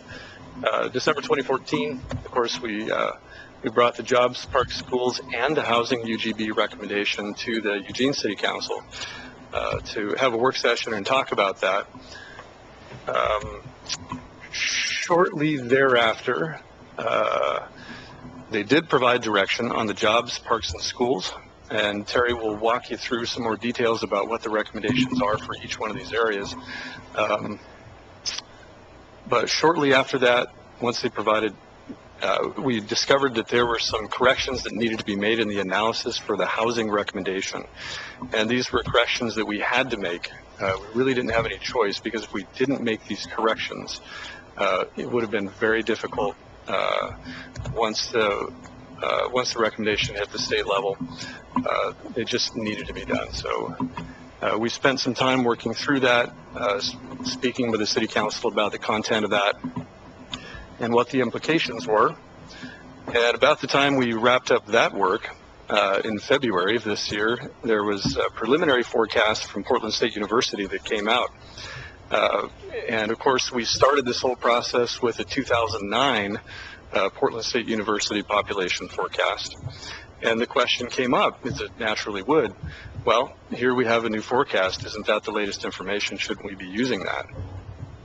So we asked the question, and we did quite a bit of discussion internally and a lot with our stakeholders to identify really what are the implications of the 2015 forecast, and ask the question, well, what is the best way to address the 2015 forecast given where we are in the process? So the result of that ultimately was that the council directed us to use the 2009 forecast. And virtually we can go into more detail about this if you have additional questions. Essentially, every community that's gone through the process of growth planning has used the forecast that it started with for a lot of reasons. And one of the main ones is it's the basis of all the analysis that you do. So if you change the forecast, you really have to hit the reset button. And one of the key points that we found out is that you can't use a new population forecast and retroactively go back to the beginning of your analysis years prior. You have to start your analysis on the year of the new population forecast. So essentially what we would have had to do is hit the reset button for go through another, how many years of the process to redo that. So what council decided to do, and Tara will go over this in more detail, is establish what we're calling a baseline urban growth boundary. So basically that means we recognize that we have a new population forecast that is exceeding the numbers in the prior forecast. So just for your information, you probably know this already, but under the 2009 forecast was expected to see another 34,000 people. Under the 2015 forecast, we're expected to see another approximately 40,000 people. Overall numbers for the county are not that different. Mostly it's just that Eugene's share got bigger. So, again, Terry will explain some other nuances in how council directed us to address that 2015 forecast. I think that's where we're going to... And at this point, I'll go ahead and pass it over to Terry to walk you through some more detail on that recommendation. Okay. Thank you, Robin. So the recommendation from the Eugene City Council for Jobs, Parks, and Schools is to expand in Bethel and Santa Clara, and it is unchanged from the preliminary recommendation that we wrote to you about in December. Here on the map you can see the recommendation, and I'm not sure if I have a pointer. I don't think I do. But you can see on the map the area near the Eugene Airport is what we call the Clear Lake Road area. It's between Highway 99 and the airport. It's an expansion area that includes land for jobs, parks, and a school. And the other expansion area is for Santa Clara Community Park up in Santa Clara, north of Beltline, between River Loop 2 and Wilkes Drive. As far as the Clear Lake area, state law requires careful examination, of course, of all of the lands around the existing urban growth boundary to find the most suitable land for UGB expansion. Based on our extensive analysis and committee work, the Clear Lake Road area rose to the top and is the recommended site for the jobs expansion. The goals of Envision Eugene and the previous direction from our city council on jobs, as well as what we heard from the community throughout the process, influenced this recommendation. To add land in this area for over 3,000 office and manufacturing jobs in the Bethel neighborhood as part of a larger neighborhood that would be master planned to meet our best outcomes for the community. Our analysis shows we can fit our needed 11 job sites here on about 455 buildable acres of land, and the balance of jobs land, about 193, will be devoted to floodplain management, wetland protection, and an area-wide green infrastructure system yet to be designed. The city also plans to address environmental health and compatibility issues as part of the UGB adoption package here. We've been coordinating with your Lane County Public Health Department on this, El Rapa, neighborhood groups, the Chamber of Commerce, Beyond Toxics, and others to develop an overlay zone that will address those issues and help us meet our triple bottom line goals.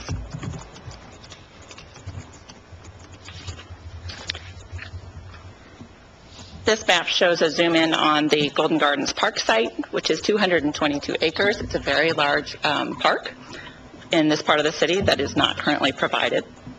The school property is about 54 acres, and that's needed by the Bethel School District for their 20-year needs for schools in the future. There is widespread community support for bringing these lands into the UGB for the Bethel community. Over in Santa Clara, the recommendation includes a 35-acre site for Santa Clara Community Park, adjacent to Madison Middle School. Again, we've heard nothing but support for this proposal, as it provides a much-needed asset to an underserved part of Eugene. Moving on to housing, as Robin mentioned, this recommendation was a little bit more involved and has evolved since we presented the preliminary recommendation in December. Just this July, we received direction from our city council to do 5 things, really, with the housing recommendation. The first thing is to establish a baseline urban growth boundary, which does not include an expansion for housing for the next 20 years. However, we plan to immediately begin work on the process for urban reserves, which would plan for a 50-year time horizon using the new population numbers. That would take us to the year 2062. The Eugene City Council committed funding to ensure resources are immediately allocated for this work, which does involve close coordination between the city and the county on these areas of mutual interest. Next, the City Council directed us to update our land use code, specifically the needed housing regulations, to ensure that the land on our buildable lands inventory is in fact developable under clear and objective standards. This has long been an area of interest and is supported by stakeholders on all sides of this issue. Fourth, the city's growth monitoring program will be adopted by ordinance and guided by adopted policies in our comprehensive plan. And the monitoring program will be implemented through an action plan by staff and a technical advisory committee. We'll be doing reporting to tell us how we're growing relative to our assumptions and monitoring our key outcomes, such as housing affordability. Then the results of the monitoring reports will be presented to the City Council for action at regular intervals. So we can take action on our UGB sooner than 20 years if there is a need.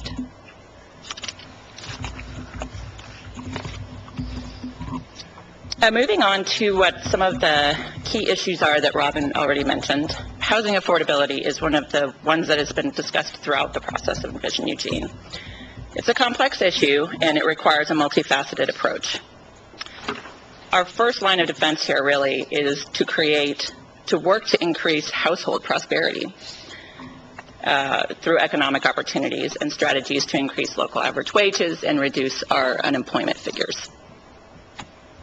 We also must have an adequate land supply to build new housing upon, and that's really the subject of today's meeting, the urban growth boundary. We have to grow in a way that promotes energy and transportation efficiency. That will help reduce costs. And as far as the housing stock itself, we realize that most of our 20-year housing stock is already in place. And so we must have programs to preserve and maintain the quality of that existing housing in neighborhoods across the city. And lastly, on this issue of housing mix, we do anticipate a shift in the mix of new housing towards more multifamily development, which is everything from attached single-family housing to cluster and garden apartments up to mid-rises and high-rises. Multifamily housing tends to be more affordable overall than single-family and maximizes the efficiency of the land use in strategic locations such as along our key corridors and near commercial centers. A lot of our demographic trend analysis predicts that future households will demand a greater variety of small and attached clustered housing than we have built in the past. So I have more information for you on this. Some of the key factors affecting mix. It's been a central issue to Envision Eugene and the technical resource group discussions from the beginning. There are a variety of data sources that have been looked at and considered, including national reports and statistics, statewide demographic trends, laws, and input from the Department of Land Conservation and Development. Also, a lot of local committee work by our technical resource group and others in the community that have voiced their opinions about this. Alignment with the pillars and strategies outlined in Envision UG. Our city council originally gave us direction to use a 55-45 housing mix in 2012 for new housing. There is a vast body of analysis supporting this policy choice, but fair to say that there are a variety of choices the council could have opted to make, and ultimately they landed on the 55-45.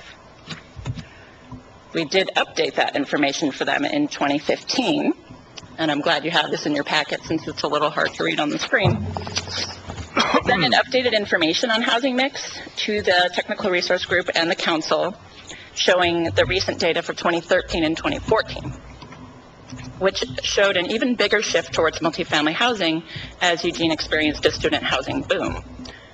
These data were discussed and debated, and ultimately these numbers were found to support the previously made policy decision in 2012 for the modest shift to a 55-45 mix. Most people tend to agree that the student housing boom was short-lived, it's pretty much over, but that the demographic and economic trends will continue to cause a slight shift on balance towards more multifamily development in the future. I'd just like to jump in there briefly and say that on the topic of housing mix, early on when we discussed that with the technical resource group, even given all the information that various members of the group pulled together from all different angles, saying lots of different things about what we're going to be experiencing in the future in terms of housing mix, the technical resource group was not able to land on any kind of a specific recommendation to the city council. So what they did is basically said, council, here's a range, and somewhere in this range is going to be reasonable and going to be defensible. And what the council did essentially is pick the middle of that range. So they could have gone more one way, they could have gone more the other way. So they kind of split the difference, essentially. And it's also really important to note that mix is something, as you can see here in this graph, that we're going to be tracking very closely moving forward. So we are proposing one of the cornerstones of implementation of Envision Eugene is having this monitoring program. And the monitoring program will take a close look at that. And the agreement at this point is, rather than doing a 5-year check-in with council, which had originally been discussed, because of the population forecast and because of sort of the urgency of taking a look after we get this UGB adopted, we've said we're going to check in at 3 years in the first go-round. So 3 years after the baseline UGB is adopted, we're going to be updating all the information, including mix, including what our buildable land supply looks like, including what the new population forecast at that time is, and prepare a report to council. So just want to put that out there for folks. And ideally, we will have urban reserves identified by the end of that first monitoring period, which sets us up to expand in the places that make the most sense at that point in time. That really was the end of housing mix. Next, we have some topics. Robin, you got into these a little bit. Did you have anything? Yeah, I did. I just wanted to follow up a little bit on a couple of items here. Do you want to take questions as you go along, or you want to finish your presentation? I'm just about through. Almost done. Okay. Yeah. So, okay. How much time do we have? I don't want to use up all your airtime. Oh, we had scheduled a half hour for this item, so you're still fine. But we're scheduled till 5 o'clock tomorrow, so. All right. Good. Maybe somebody can bring some lunch. Yeah. Let me just walk through a couple more things, and we're happy to hear questions. So a couple of issue highlights. It's actually, the order should probably be reversed on this, because the council's direction to start urban reserves, which actually, from what I understand, has also been a long-standing priority of the Board of Commissioners. It's a really good thing that we're doing this, because when we took a closer look at the 2015 forecast and we started asking the question, well, what are some of the implications of going with the 2015 forecast? As you know, with the prior to the corrections in the housing analysis, there was a small expansion already proposed that we had brought to council back in December. That expansion was going to be on exception lands, sort of small areas of land that according to state law, when you set your 20-year urban growth boundary, those are the places you have to look first. And they're also challenging to develop. Most of them are on the other side of the South Hills. So there's an area in Bailey Hill, Gimple Hill, and then there's another area over in the Russell Creek Basin by Lane Community College that were identified at that point during the recommendation for expansion. One of our planning commissioners at the time, when we were discussing the 2015 forecast, said, well, nobody really felt like that was going to be an expansion that would, especially on the topic of housing affordability, that would have made a whole lot of sense to begin with, partly because these areas are very expensive to serve. And we had those conversations with City Council. The cost to serve some of those areas would have been upwards of $80 to $100 per unit. I forget what the exact numbers are. Thousand. Let me restate that: $80,000 to $100,000 just to provide services per unit for those expansion areas. And everybody looked at that and said, "Wow, that's going to be very difficult. That's not necessarily." And so the concern was, and I believe it was Commissioner Rick Duncan, our planning commissioner, who brought this up and said, "Well, we might actually be creating our own phantom capacity by doing this." And so what would happen is, unless those lands are really feasible to develop, unless they're cost effective to do it, and the market is actually going to bear that, they could sit there for a long time without being developed. And so the next time we come around to do our land inventory, there you have it. You have potential land on your books that's very difficult and very expensive to develop. So it looks like you have more capacity than you really do. So the urban reserves process, what that allows us to do as a community is say, okay, we understand there's a population forecast out there that's higher. And what we've been saying all along is it's not a matter of if we expand, it's a matter of when, where, and how. And what this urban reserve planning allows us to do is to take a very plannerly long-term look at where that growth could occur. And there's more flexibility in how you identify those lands through urban reserves. So you have the ability, for example, to expand in an area where you can plan for those services and spread out the cost of providing services among many more homes rather than being limited under the guidance of state law for the 20-year forecast. So essentially it could be much more efficient, much more likely to actually develop those lands.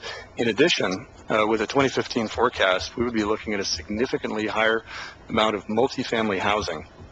And there's some real challenges with even trying to find opportunities to create multifamily housing inside the urban growth boundary now, which is a recommendation through redevelopment. We would essentially double that unmet need from 1,500 units to 3,000 units with a 2015 forecast.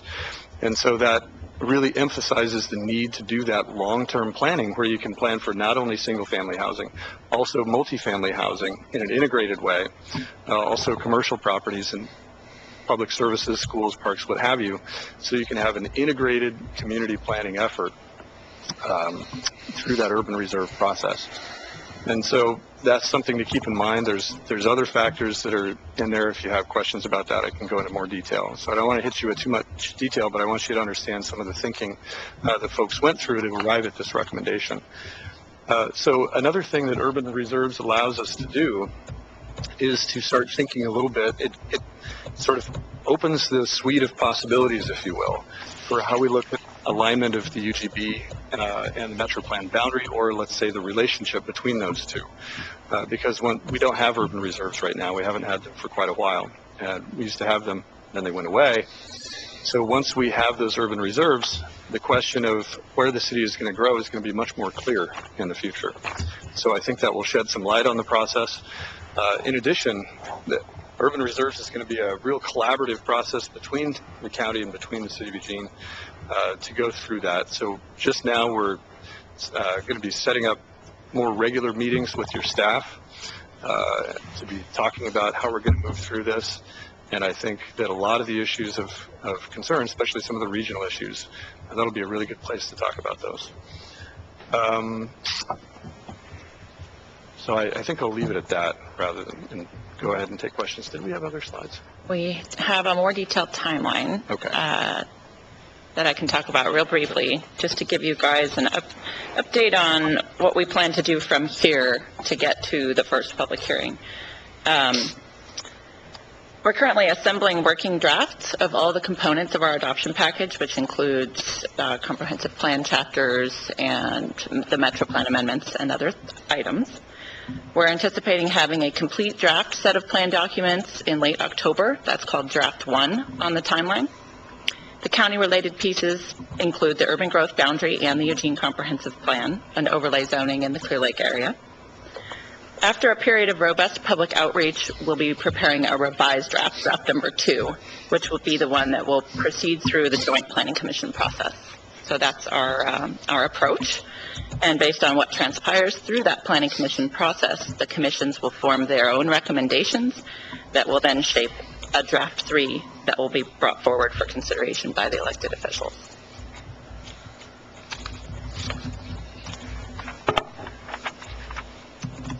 Oh, that's just a list of what will be included in the adoption package. We've already gone over that. And our last slide was follow-up and implementation, which we've also already kind of touched on. So I think we can take questions now. Commissioner Farr? Thank you, Mr. Chair. Thank you, Terry. Thank you, Robin. Thank you, Mia, for the presentation. It's very enlightening. And Mark, thanks for being involved from the very beginning of Envision Eugene. Back in May of 2010, I was re-elected to the Eugene City Council, and I think the CRG had its first meeting in the very next month, in June of 2010. Now, that is better than 5 years ago now. Early 2011, I wrote an article that said, "Are we finished envisioning Eugene yet?" Well, clearly in 2011, we weren't finished envisioning Eugene. It's an ongoing process, and a lot of variety has gone into it. I do have a couple of questions. One is regarding population forecasts. We're going back to the 2009 forecast because it's more of a fixed point in time. A lot of things. It's not just adjusting one point here and the entire matrix changes. As you've described, you have to really kind of go back to square one and readjust things based on a new set of calculations. It's not as easy as it might have seemed to me originally, that, just plug in another number, everything else changes. Not quite that easy, and you've described that a little bit. But what I want to talk about a little bit is the accuracy of population forecasts in general. We have the 2009 forecast, which is 35,000, is that right? Approximately. Yeah, 34. Yep. And then the more recent one, 2015, I believe, was at 40,000. That went down again, then went back up again. So the population forecast has been vacillating somewhat, even by the same people making the forecast, using the same measurement techniques, and it's probably going to change again. And that's one reason for fixing it at a particular point in time, because it's going to change. Might have changed even since we first started listening to our commission meeting this morning. But one thing that I don't know, that's never been really fully explained to me is climate refugees. We talk about, Councilor Zelenka in particular, talks a lot about climate refugees. We're going to see a lot of people flocking up here from drier, more arid regions as they become hotter, drier, and more arid. They're going to come up here for various reasons. And it seems to me a little bit imbalanced, the population forecast. I don't know that the arguments that Councilor Zelenka puts forward so eloquently over and over again regarding climate refugees don't seem to be a part of the forecast from Portland State's numbers. So if Alan Zelenka is correct, and we're going to have this immense influx of climate refugees, how are we going to prepare for that based upon population forecasts that really don't take that into account? Yeah, happy to. Thank you for bringing that up. A couple of city councilors have been asking about that and speaking about it. We actually have a memo from the population forecasting, an email, I should say, from the population forecasting program at Portland State University that we can forward on to y'all to just kind of really give it directly from the horse's mouth. But I'll give you a brief summary here. So essentially, when you talk to the population forecasters, and these are the experts that the state relies on. They've had two vastly different numbers this year to do this work. Yeah. I think they've been finding their footing a little bit on nailing the the forecast for 2015, there were a couple of fluctuations there that surprised all of us. Ultimately, however, they're going to be on a schedule of forecasting every 3 years, right? And so that is actually another risk in jumping to a new forecast, because by the time you're done, there's another one. In any case, regarding the question of population or climate refugees, we asked that question directly, and essentially what they said was they forecast the population based on in-migration, but they don't have data on the reasons why people in-migrate. So they're accounting in their forecasts for how people are moving around the country, and in particular, moving obviously to regions in the Pacific Northwest, and they also account for the natural growth of the population within the community, lots of different things. And what they said was they need more information, so more analysis needs to be done to get at those reasons. So they can't tell if somebody left Texas because they couldn't grow crops anymore or something along those lines.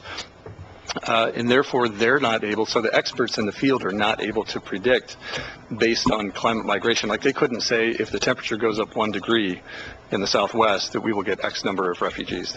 They don't know yet. But our understanding is that their models are getting better, and I think, I don't want to speak incorrectly here, but I believe that Portland was actually doing a study in conjunction with the forecasting team to get a little more information, at least for that community on that, but it's not available yet. Nobody has that information. So the best thing that we can do, as far as we've been saying in the recommendation, is to remain flexible. And I think that's where the check-in comes in, because if people are, if the population is really increasing significantly faster than we thought it would, luckily, we'll have the mechanisms in place to take that into account and adjust for that. It's another good reason to do urban reserve planning, because once the urban reserves are established, it's going to be a lot easier for us as a region to decide where that population is going to go if it does exceed our expectations. Thanks, Robin, for that explanation. And I know that Portland's and the other experts are kind of keeping an eye on population growth based upon climate refugees. We received a presentation in our budget committee meeting this last week at Lane County that talked about climate refugees from, I call it climate refugees from Seattle, but a lot of influx of people coming down here from Seattle. So it's not just from Denver and from Phoenix and Texas, but people wanting to be here because of our favorable climate, I guess. Now, interestingly, the people who are the strongest on predicting a steepening curve of climate refugees seem to sometimes be the ones who don't acquiesce to the fact that we need to make sure that we have enough residential land to accommodate the people who are going to be coming here. So now, are we going to have a steepening curve in climate refugees? Well, a lot of people who have analyzed it say, yeah, we are. And if Portland State is looking at more of a straight curve or a flat line, just a straight incline in people moving here for climate reasons. According to many people who talk about climate, global warming, climate refugees, it's not going to be a straight line. It's going to be dramatically curved upward, as far as the fact that my son lives in Tucson and lives by a river that's not been a river for a long time. That is, according to a lot of people, once again, who predict the steepening of global warming, the steepening of more arid conditions in the Southwest and the South, and even Southern California and Texas, that curve is going to be more like this, which brings us to urban reserve. An urban reserve is absolutely a great way to take a look at, is a finger more easily on the, I hate to say on the trigger, but more easily on getting more land into the buildable stock more quickly than beginning the process over again as we did back in 2010, with the Envision Eugene. But urban reserve is fickle. It seems to me that it's very, very fickle. You mentioned it, Robin. We used to have urban reserve. Now we don't have it anymore. When I first got on the Eugene City Council in 1995, we had urban reserve, as I recall, and it was west of Green Hill Road. We had some urban reserve, and there was in other areas. Went away. It's not urban reserve anymore, and there were reasons for it. We did a fairly large expansion of the West Eugene wetlands, for instance, that took a lot of land inside of the actual urban growth boundary and took it out of the buildable stock. When Peter DeFazio and Nancy Nathanson and I dedicated I forget the number of the project, but it was the entire West Eugene wetlands project that had been slated for residential. So urban reserve is fickle, and I guess you really can't answer this, but if we're looking at putting land in urban reserve right now, things have happened in the past that have erased the urban reserve. So I'm not 100% confident that just by putting it in urban reserve, it will stay in urban reserve, because it has not. We have a history of the urban reserve disappearing. So I'm going to continue to talk about really the real numbers of people moving into the upper Willamette Valley. Not just Eugene, but Springfield and Junction City and Coburg and Cottage Grove and Cresswell and Veneta. That's where the growth is going to occur. So I guess in looking at things, I'm not going to ask for answers right now, but I continue to question the numbers that we're looking at. We are supposed to demonstrate a 20-year supply of residential land, and talking about the land that is more difficult to develop because of the cost of utilities, because of actually developing lots. But it's more difficult and more expensive to develop because it's not a development. It's a lot here, 2 lots here, 5 lots there. So I think, there are going to be a lot more questions that come up as we move forward. I'm not saying that we wait for the next projection. In fact, really, we have to fix on what we have right now and move forward, making it possible for my kids to move to Eugene, to be able to afford land in a house in Eugene. Because right now, we did experience a kind of a bottoming out of the of real estate prices. But right now, if you talk to any real estate agent, there's no place to sell. They don't have inventory to sell. I think the number we heard last week from our county assessor was that we're less than 3%. The numbers are less than 3%, where 5% is a healthy rate. So which drives the cost up, which makes it so that more and more of our kids and our grandchildren aren't going to be able to live in the place that they went to high school. So, these are all arguments. You've heard me say these things since 2010, excuse me. And some people have heard me saying things like it since 1995, when we're talking about the possibility of someday Junction City may expand its urban growth boundary. And commissioners at the time were saying, "Oh, that's never going to happen. That's never going to happen." Well, as we know, Junction City's urban growth boundary is at Meadowview Road now. It did happen.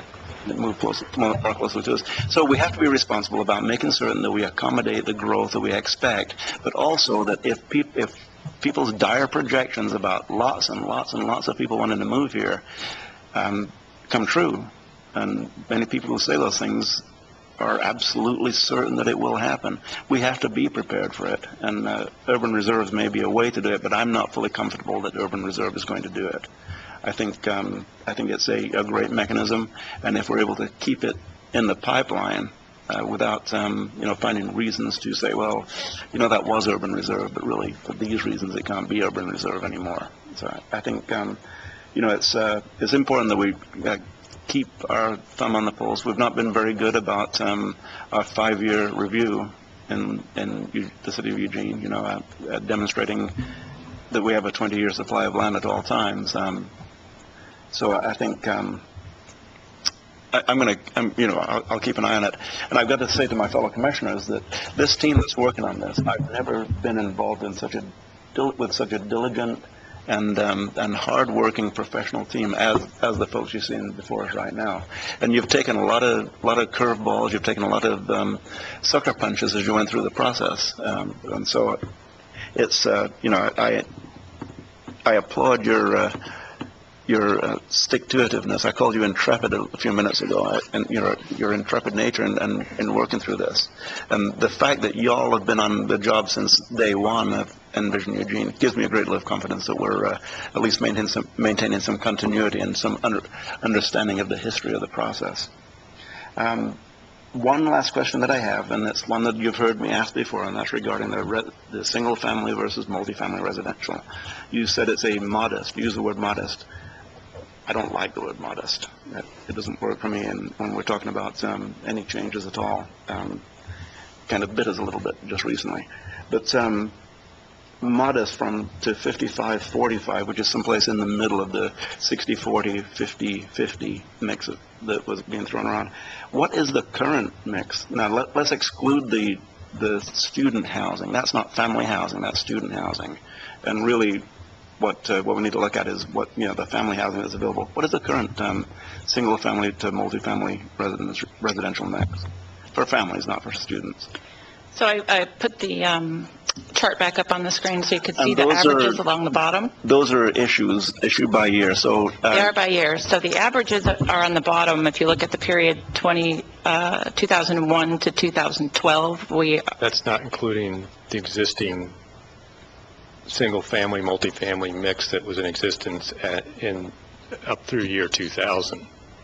Right. I don't have my hands on that number right now. And So the overall pardon me. housing stock is the question? Yeah, and pardon me, sir, that's the number I'm looking for, is in Okay, got it. 2001 through 2008, 70 to 30.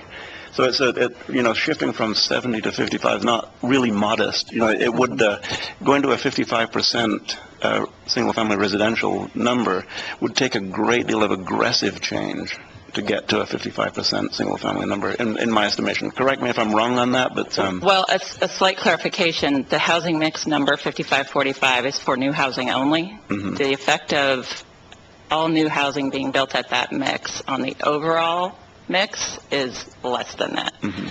I Okay, thank you for apologize, I that. don't have that number. Well, it's at my roughly fingertips. 1%. So I believe the current overall housing mix, and somebody can correct me if I'm wrong on this later, but I believe it's 60-40, or it might be 61-39. It's right in that zone. And so the prediction was, back when we talked about housing mix, if council asked just kind of what you're asking, how much of an effect would changing to 55-45 have on the overall mix of all the housing stock in the whole city? And even though it would be a 5% shift of the mix for the planning period for 20 years, for the housing that gets built during that time, the overall shift for the community as a whole is about 1%. Okay. And thank you very much for that clarification. And I hope people listened to that and wrote that down, because that is a little bit different to what the fears that people have regarding the aggressive changes. But still, the fact that we have a lot of student housing being built right now really distorts the numbers. That's not going to go on forever, as you mentioned earlier. In fact, it's not going to go on very much longer at all, I don't think. So that being the case, what the multifamily dwellings that are being built are asking people to move essentially from, instead of upgrading into a single family, the upward mobility through housing stock is going to include a lot of multifamily dwelling, as opposed to historically single-family dwelling has been the way people have chosen to live in the Upper Willamette Valley. Single family is what people have demonstrated that they prefer. So I think I'm going to keep a close eye on it, and I hear numbers that from real estate agents that people really do like single family dwellings, but people don't like paying $80,000 to $100,000 before they start building even. So it's going to be an interesting discussion as we move forward, and once again, I think you guys have done a really good job of changing with the, basically sometimes with the will of the council, as the will of the council changes a little bit. A couple of last things that I will say, Mr. Chair, and thank you.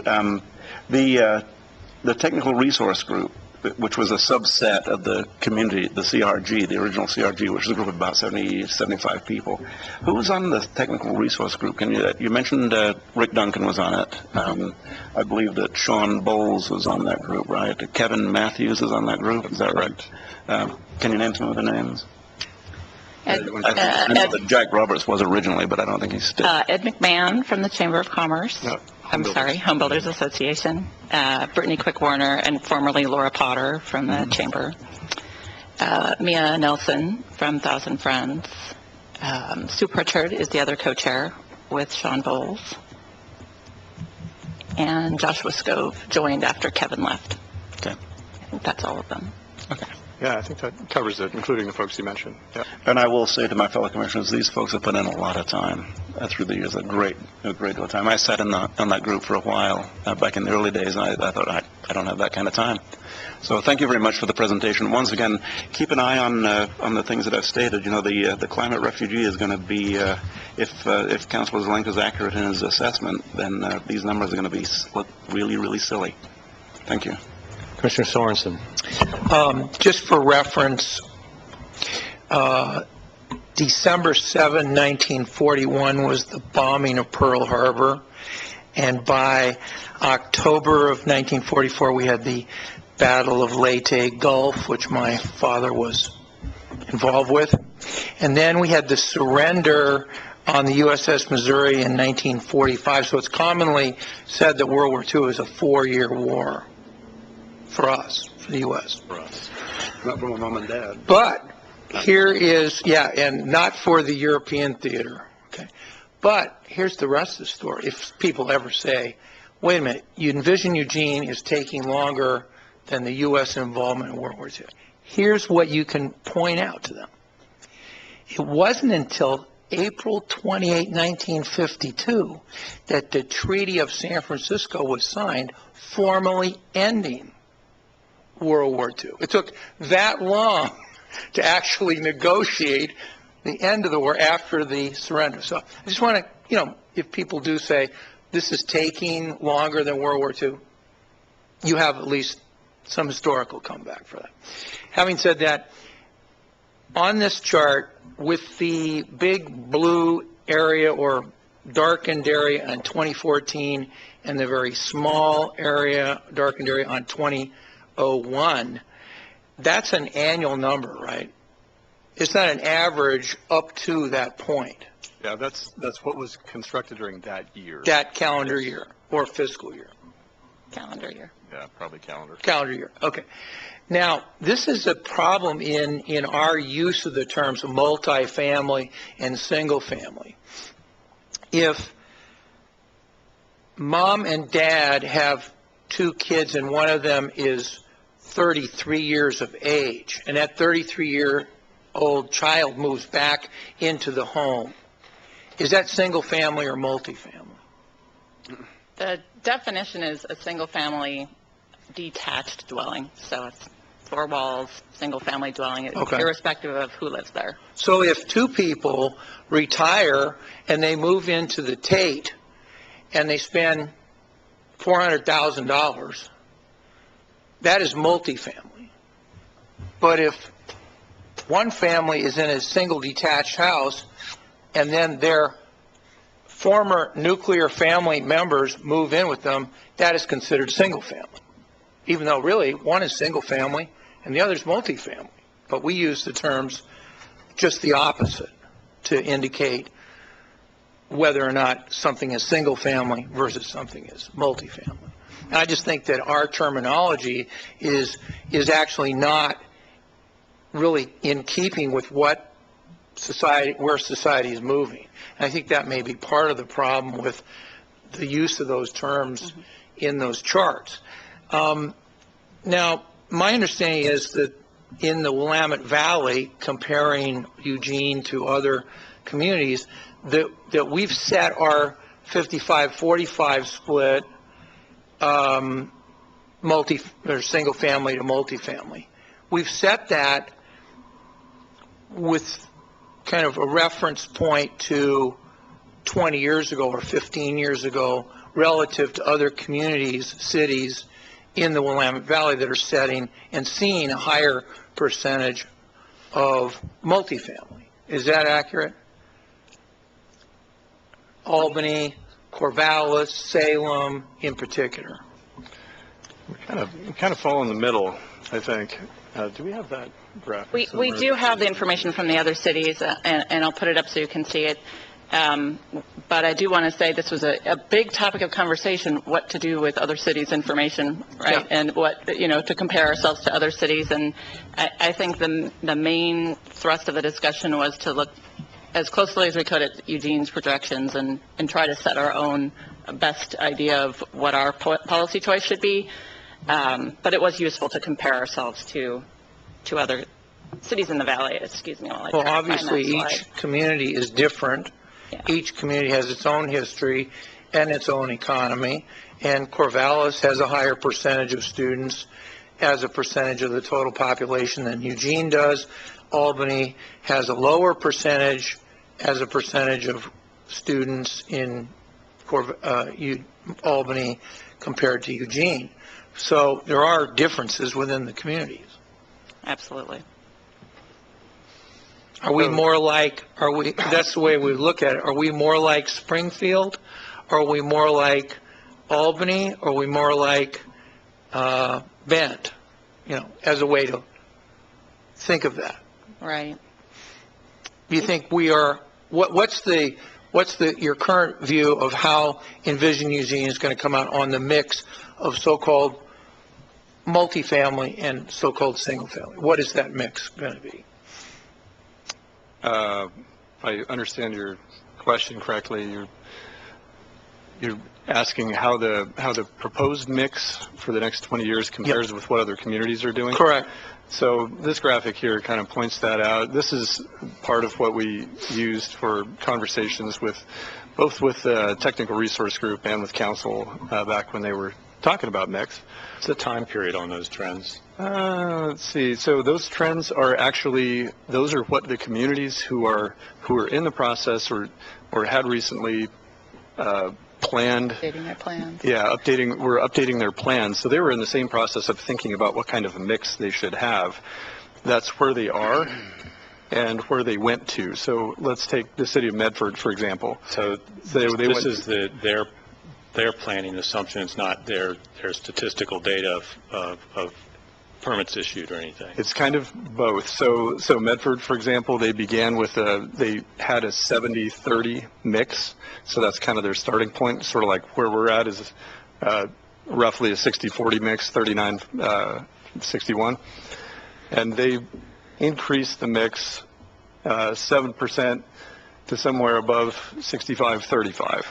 Now, when you say they increased, that was the decision they made and the assumptions for their planning. Yeah, thank you. That's a better way to put it. So what they did is they moved towards more multifamily, essentially. So these are the trends of the planning decisions made by these cities, not the actual trends of the housing mix. That's correct. This is their planning trends. This is their planning assumptions, not the actual trends in housing. And for example, Springfield moving to a mix closer to 55 single family, 45 multifamily, that mix isn't necessarily reflective of home ownership, is it? Because of the number of condominiums or the number of single family rental homes. It's not really a commentary on home ownership, is it? No, that's correct. It simply reflects the structure type. Yeah, structure type. So if Portland, for example, wants to go to a 50-50 mix from their roughly 60-40 mix, it isn't necessarily a commentary that those people living in those additional multifamily structures aren't going to be homeowners. Right. I would like to add that all of these communities go through a similar process of a housing needs analysis, which is the first step in taking a look at what your housing stock is and what your demographic trends are going to require in the future. So we did that, all the other communities did that, and then planned from there based on what their housing needs analysis found that they needed in the future. Mix is one of those key factors that you need to plan for. Are you as planners saying, gee, Eugene needs more multifamily housing? Is that a policy choice that Envision Eugene is presenting to the community and to the city council and to the board of commissioners, that we do need more multifamily housing? A greater share, I think that's fair. Yeah, I think that's the direction from the state council. Yeah. And again, they had a range of options to select from, and that's where they chose.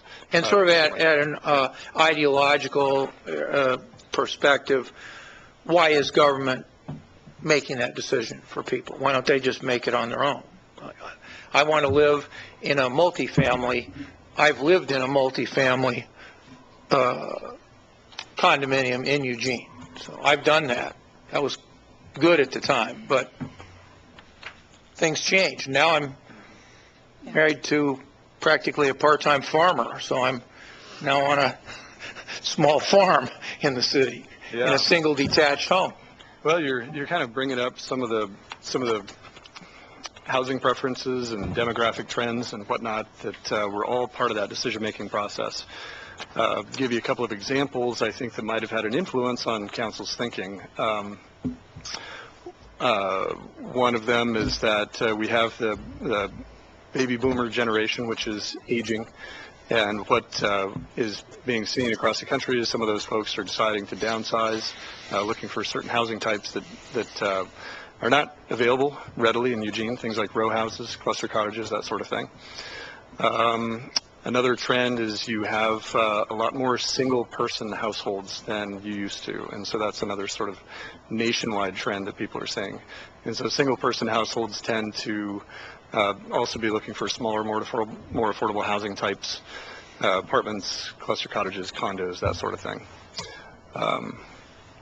So those are some of the ongoing, unfolding demographic trends that, kind of like population forecasts, are constantly changing and that we're constantly having to look at and update. I would say on a monthly basis, we have additional studies that come out through various nonprofits, universities, what have you, around the country that have something to say, whether it's the kind of housing that people want to buy versus the kind of housing that they can afford to buy, or real estate trends in various parts of the country as we recover from the economic crash of 2008. So there's a lot of different things going on, a lot of moving parts, and there's kind of certainly a defensible range for where any community, based on its housing needs analysis, could fall, and that was kind of the range that was put in front of council. And they also take into consideration the vision for the community, and the vision is to grow in a more compact way and to have create 20-minute neighborhoods for folks, and that can certainly be accomplished inside the urban growth boundary as well as hopefully outside when the time comes to be looking at that. I don't want to take too much time, so I'll just ask one more question. What are opportunities for the public, either before the county or before the city, in this process, the remainder of this process? Are there hearings? Are there public meetings where votes will be taken? Where can the public, independent of the professionals or the elected officials, where can the public be plugged in to Envision Eugene between now and the end, whatever the end is, end of Envision Eugene? Sure. I think Terry can touch base on that for you. Just as a little bit of backup, the recommendations that council made, they were preceded always by a public forum, so we're getting direction from council. And again, they haven't made any decisions. Those decisions need to be made by you all on the commission in conjunction with the city council. They're simply providing direction so that when we prepare go through all the work to prepare the adoption package, that we're not barking up the wrong tree, if you will. So those decisions were preceded by a lot of public engagement and also a formal public forum to help inform council about that. So, Yeah, that being said, there's going to be another kind of deep period of public outreach, including a revamping of our website, once we really release the first draft of the complete plan. So that's targeted for the end of October. We'll have multiple ways to engage on the website, community events, and kind of shop around the first draft. October 2015. Mm-hmm. Yes. And then what? All the way through till the end of the year. So that there will be multiple opportunities during that period and throughout as we get into the It sounds formal like process. that you'd have a public meeting of your planning commission. That would be an opportunity for the public to Yes, and all the see. meetings are not on this graphic. That this is very simplified. A full listing and the whole public outreach plan will be posted on the website. and we should actually, I think it would be a good thing for us to go ahead and forward that list of all those meetings to you all if you wish, so that you can be aware. Not all the meetings are public, or they're not all scheduled yet. We kind of have to work through the process, and we'll be scheduling those as we go. But we've got some time frames, so there will be definitely, in fact, the Planning Commission has been working on some pieces of this already, and each one of those, of course, has a public forum. But when the recommendation comes to the joint planning commissions, there will be a formal public hearing for that. And then, of course, when the recommendation from the planning commissions comes to the joint council and board of commissioners, there will be a formal public hearing for that as well. So in addition to lots and lots of outreach and public meetings that we'll be hosting in between, so lots of opportunities. Commissioner Stewart. Thanks, Mr. Chair. And I wanted to thank you for that extra meeting that we had last week. That answered a lot of questions for me, Robin.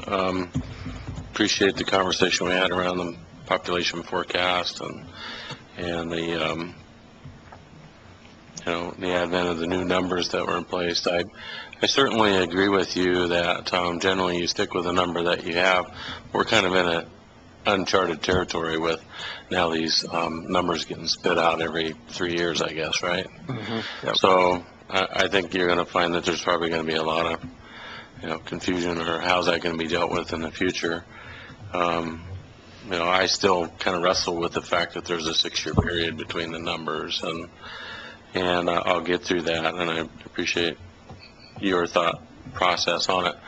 I do like the idea of the urban reserves, and my question would be is, and this is my understanding of the metro boundary. The metro boundary was formed ahead of land use, our formal land use that we see today, system of Senate Bill 100. And it was really a kind of a guide to this is where our cities are going to kind of grow in here. So we create the boundary. We have these rules that, restrict there. You have the city's rules, then you have the county's rules, then you have even another set of rules for the metro boundary in that area between the unincorporated and the city's urban growth boundary.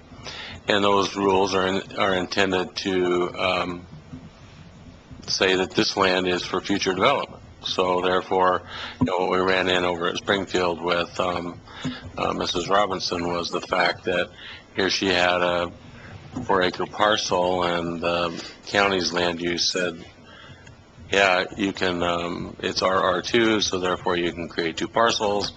And then, but guess what? You're in a metro boundary, and metro boundary says you can't create a parcel less than 5 acres.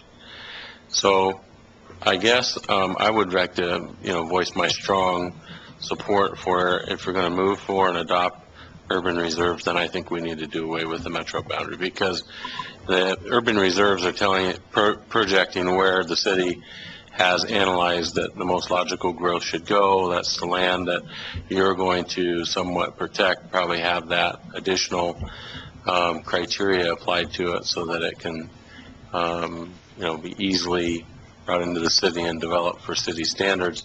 There's no sense in having an additional area, metro boundary, that most likely will never get serviced with the city, because the urban growth boundary or your reserves are going to most likely project where you're headed. So I just kind of wanted to get that out there, that I really think that that there needs to be serious conversation and acknowledgement that, if you're going to go to the extent of creating the reserves with the intent that's where we're going to grow with, then there's no reason necessarily to have additional layer of development over what the county allows with its current zoning. So I just want to throw that out there.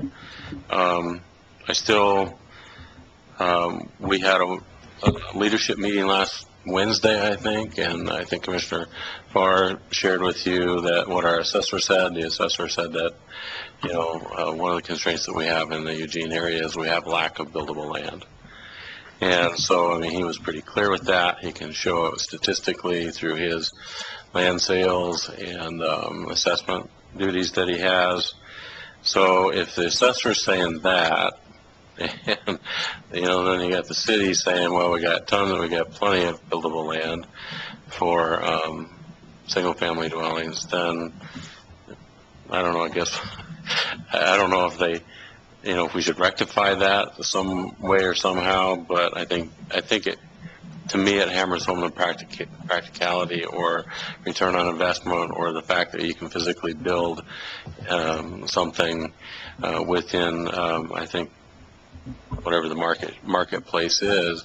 And we have, under the city's analysis, a lot of buildable land, but I think what his numbers is telling us is that it's not buildable in reality as far as financial. So it'd be nice maybe to quantify that a little bit and see if that's actually truly the case. And lastly, I really appreciate this graph, this additional information, Terry, that you provided with. We didn't have this during our meeting, and I appreciate getting to see that. But I don't know if it really necessarily tells us anything than what's really taken place here. We went through a downturn in the housing market. People weren't building single-family homes, and we had investors building in multifamily because money was available to build in multifamily.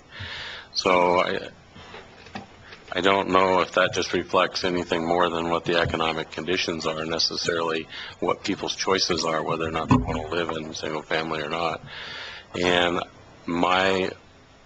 when you start to figure in the rural cities, the small cities, and what they have experienced in the past, is that because the assessor's situation of lack of buildable land, or buildable because it's not affordable to build, we're seeing that housing, those single family starts being taking place in Crestwell and Cottage Grove and those other areas. And why should I care? Well, we have a ballot measure in Crestwell, a special ballot measure in Crestwell, that the people are concerned about their water rates. And the water rates were because a new water system was required, because of the growth that was taking place. It all compounds, and what my last point is what we do here really does impact outside our boundaries into other areas. And so it really needs to be, I think, thoughtful.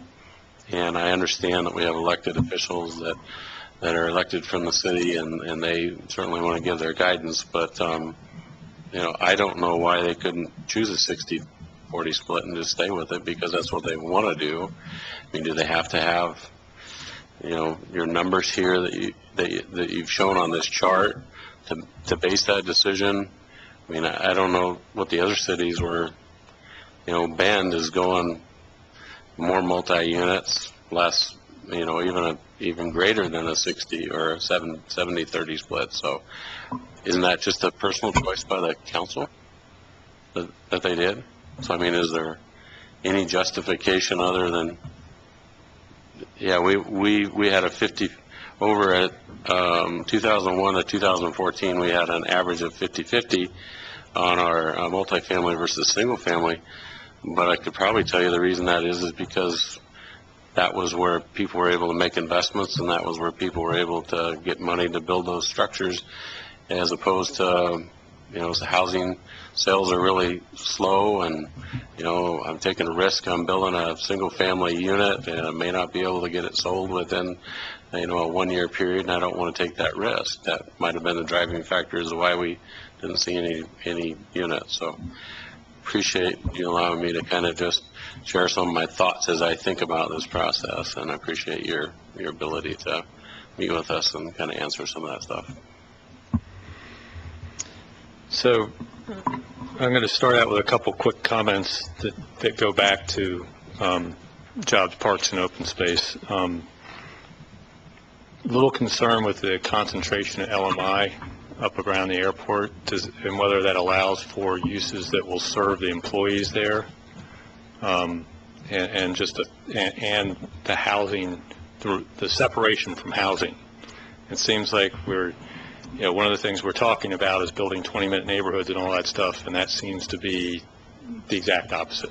We're going to throw a bunch of LMI up at the airport, and does it allow for restaurants and other services that will serve employees and all that? Secondary to that is, I sure hope you guys are talking to the Junction City Water Control District, and you have planned enough of that space as unbuildable in your inventory for stormwater management facilities, because the irrigation districts the water district maintains do not have the capacity to take on an additional volume from impervious surfaces. So there's going to have to be some management. Generally, that'll eat up about 7% of any buildable lot, from my experience as an engineer. So I hope that's been built into the numbers in your jobs basis for the LMI. So just a quick comment about that, because I know that was a decision that's pretty far back in the past. So moving forward a little bit, do you know what the last 8 months of housing mix has been, permit-wise, in Eugene? Not on the tip of my tongue. Yeah, not on the tip of my tongue either. 8317, single family to multifamily. So, as you look at the permitting trends, we're at the tail end of a building boom, an overbuilding of multifamily units, because that's the way these go. I was 29 years in the land development business in one form or another. You see cycles. And to look back over a short couple-year period and try and project housing mix on anything less than maybe a 20-year period, I think is foolish, because you're only hitting part of a cycle. I mean, that the early 2000s was all about being part of the housing boom and the MERS driving a single-family housing boom, where people were selling mortgages and encouraging financing that was ridiculous. And then we saw the whiplash of that, which is, from 2008 to this last year, basically, where very little was built because the stock was overbuilt, and plus people were upside down in existing units and weren't mobile. So, really difficult. My concern about that is the assumptions made on housing mix greatly change the needed lands. A 5% different assumption on future housing mix can make a huge difference on number of acres required for UGB. And it is a subjective decision of a political body.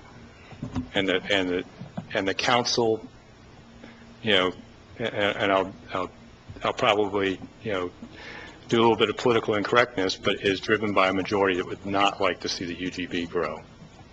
They're convinced that there doesn't need to be an expansion, that we can grow vertically instead of horizontally. And I think they're ignoring the actual factual data around housing trends in the market when they do that. So every assumption, it seems like, that's been made up to date has been driven by that desire not to expand the UGB for housing. They couldn't do it on jobs and open space in schools because the data drove them beyond. They couldn't manipulate that data to not have that expansion. But we're seeing the infill and the change in the mix in the South Hills, the quote housing correction. Yeah, you basically did that under threat of 1,000 friends, and that they would appeal if it got to the state. You didn't adopt that, but the reality of that, having tried to develop lands in the South Hills, I know of one parcel well below 900 feet on Onyx that I've looked at for 3 different developers. That's, I think, about 5 acres. That's undevelopable because of its slope and how the roads come in. It only has a single road coming in. There's no way to make connectivity through it. It is impossible to develop, and the South Hills are full of those parcels. And the assumptions that were made to get the infill mix in the South Hills above 900 feet, remembering that the top of Hendricks Park is less than 900 feet, are not realistic at all. Considering that we're looking at the possible subduction zone earthquake and what will happen to those steep lands during that subduction zone earthquake with landslides, it's even, we're counting on putting our housing stock in an area that's much more susceptible to damage in that event. Commissioner Farr, I appreciate your concern about climate refugees, but we also, look at Hurricane Katrina and where New Orleans is 10 years later in their population. They're still 10% below where they were pre-Katrina. We have the subduction zone earthquake. We can throw everything PSU's done out the window. So trying to account for climate refugees or the subduction zone in those projections is difficult. They have to do them by the best data they have, which I think they are doing, which leads to this process has taken so long. There is new data. I fully accept the reasoning of staff in the city of why they don't want to adopt new data, because you basically, by state law, then you have to start over with a brand new inventory that's done in the same year.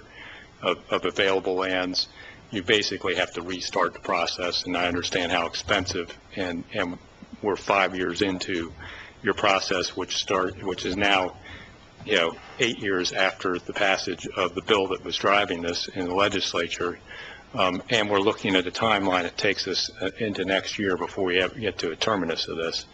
So, I understand the desire to move forward to a finality of adopting some kind of UGB and finishing the process and moving onward. I'll just make note of where they're going right now is based on every assumption being tilted towards no UGB expansion for housing, whether it's in the housing mix assumptions, the infill assumptions, or the lack of updating population data. All of it steered towards we're not going to grow the UGB for housing, which I think is a large mistake. So, we're going to accept this new UGB because we want to finish the process so we can move on to the next process, which is going to be identifying urban reserves. A couple questions for me are, when we go to do that, are we going to deal with the phantom inventory that the South Hills infill stuff generated? I mean, we talked about phantom inventory in Russell Creek or over the hill in Gimple Hill. I think what we did in the housing correction was phantom inventory. So whether we're going to fix that, and I understand that hopefully the needed housing standards will deal with that. But so for me, I'm looking for what is the guarantee for this board should we choose to accept all these assumptions that are driven towards no growth, horizontal growth, I should say, which is going to drive lot prices through the roof in Eugene, which then causes the expansions in Junction City and Bonita and Cresswell that we see. What is the guarantee that we have, should we adopt this in 2016, that there will actually be an urban reserve study done and adopted, that there will be a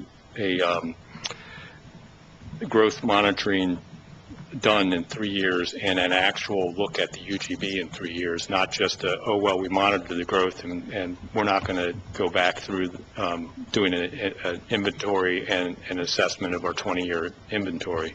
What are the guarantees of those steps? And I'm not talking about placing something in a planning document where I have to go to LUBA and through the Court of Appeals and all the land use things to say you're not following your plan, because I've seen those kind of appeals last over 12 years. I'm looking for contractual agreement where if the city fails to move forward with that, we'll be able to say, well, we agreed to this temporary UGB because we understand ending the process is important. How do we know, how can we get something between us and the city that's going to make sure they move forward with the next steps so that we can accept the fact that we're accepting the UGB that, in my case, I think is based on flawed data, but, that's a personal opinion. But, how do we know we're going to move forward with urban reserve? How do we know we're going to deal with the plan boundary? And even that, why don't we just deal with the coterminous plan boundary now? And we can move it back out around whatever the urban reserve is. So if you want to kind of address those items a little bit. Or is that, it may be over your pay scale, so I may have asked you items that you need to go back and talk to your council about and your city manager, but that for me, I'm having a difficult time thinking about adopting the current UGB let me without more guarantee on the future work. Try to respond to you. I don't know that there's any way to contractually obligate the future council or future board of commissioners, for that matter, to do any particular thing. Couldn't be done in an intergovernmental agreement? I'm not sure. I don't know. What I do know is there is, from the very beginning of Envision Eugene, there has been a strong interest and a strong commitment, I guess as strong as any elected body can really commit to something, is to embed it firmly, not only in your policies, but in your institutional practices. And that's what's happening with Envision Eugene. is we have the concept of a monitoring program firmly embedded. It's something that's not just going to happen for the process of establishing an urban growth boundary. It's something that's going to be with us from now moving forward. What that looks like and what that body does, it's probably not going to be the actual technical resource group. It's probably going to be more like a permanent advisory committee of some kind whose job is to look at on an ongoing basis all the factors of development that would need to be considered when the next check-in comes in, and that check-in is designated at 3 years right now following adoption. So what that is a firm commitment to say, here's a group that's going to be looking at what needs to be done, and then that information will have to go to council, and they will make some sort of determination, either yes, we've got to do something, or no, we won't do something. I don't think you can obligate the council to one decision or the other, as far as I know. However, you know, in terms of the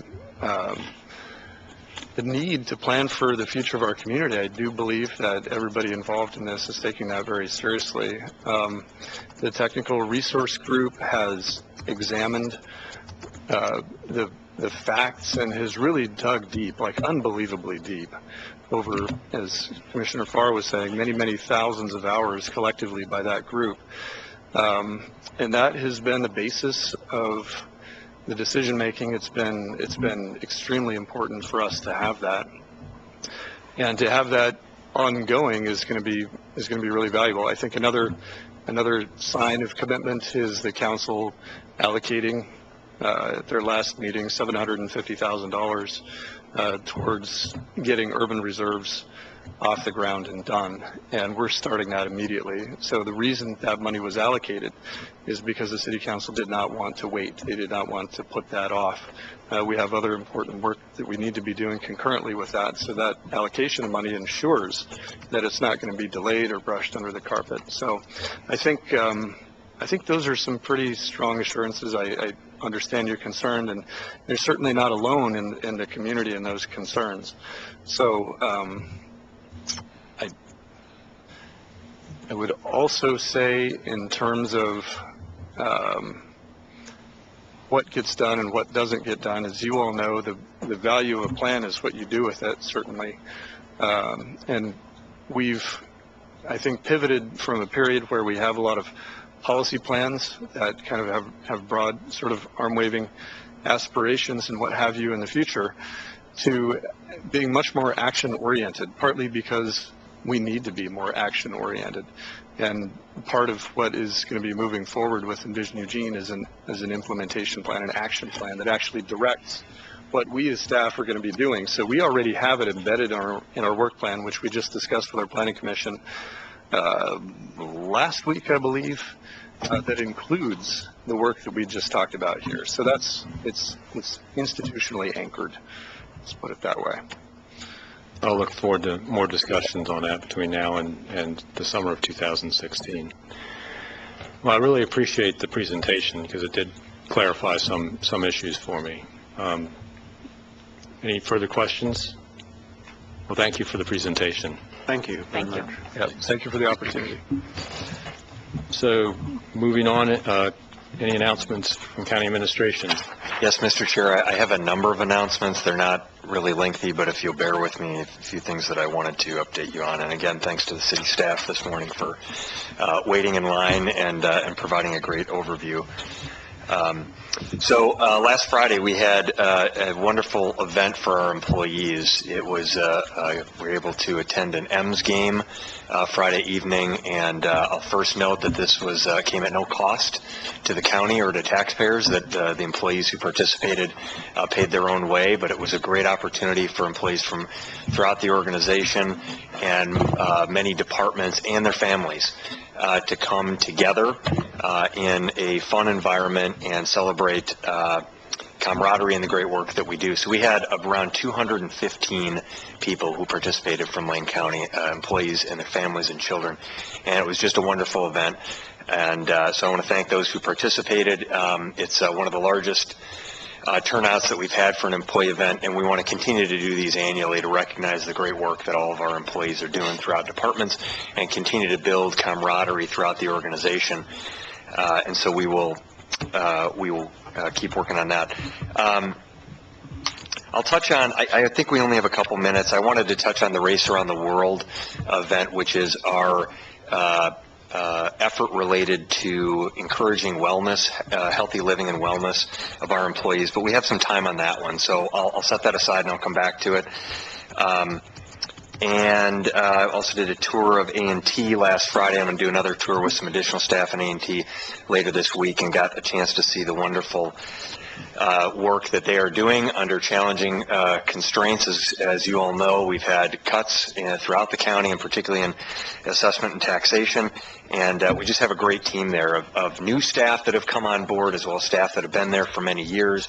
And Mike Coles and his team are doing a wonderful job, so really appreciated the time they took to meet with me and just allow me to see what they're up to. I want to let the board know that we will be coming forward at the end of September. It's planned for an update from Travel Lane County, so you're hearing an update from Travel Lane County, as well as a staff report on a request Travel Lane County has made of us to look at the contract and the way in which we partner with Travel Lane County to carry out tourism and marketing and visitor advertisement in the county. So we will be back on that one.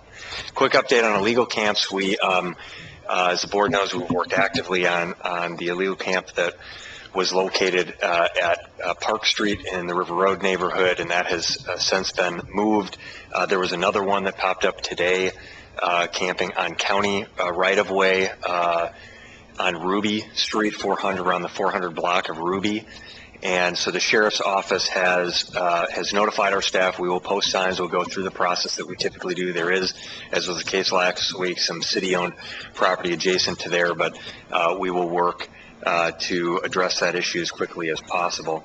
And the final thing I just wanted to note, again, I know that we only have a minute here, but I just want to make this comment as it relates to there have been some high-profile public safety incidences recently, homicides in the metro area, and I think it brings attention to the overall public safety system that we have in place and the lack of resources we have, particularly as it relates to prosecution, the 1,800 viable felonies each year that we are not able to prosecute because of the lack of prosecutors, our inability to respond to property crimes and other crimes that happen in unincorporated Lane County because of our limited patrol operation. But I wanted to note that as it relates to our jail, and we talk a lot about the jail, but I just want to say this again, that our jail levy that was passed in 2013 has allowed us to open up and maintain the commitment for a minimum of 255 beds. The sheriff has actually kept 256 beds open annually, and the promise has been kept to continue to allocate discretionary general funds to the jail. In fact, we've allocated over the past 3 years $8.3 million more to fund jail beds, the additional jail beds, than was originally projected in 2013. That's a 22% increase in discretionary general fund than was originally projected in 2013. So the board has not only kept its promise to keep the 255 beds open, you've actually approved 22% more discretionary general fund than you thought you were going to have to. That's allowed us to use the jail levy money and reserve that money to stretch it out for as long as possible.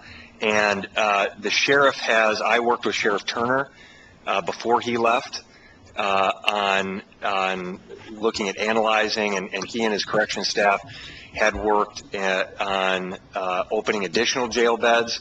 We actually put in the budget message, in my budget message to the board, that the sheriff was planning to open an additional 84 beds this year as soon as training and staffing would allow.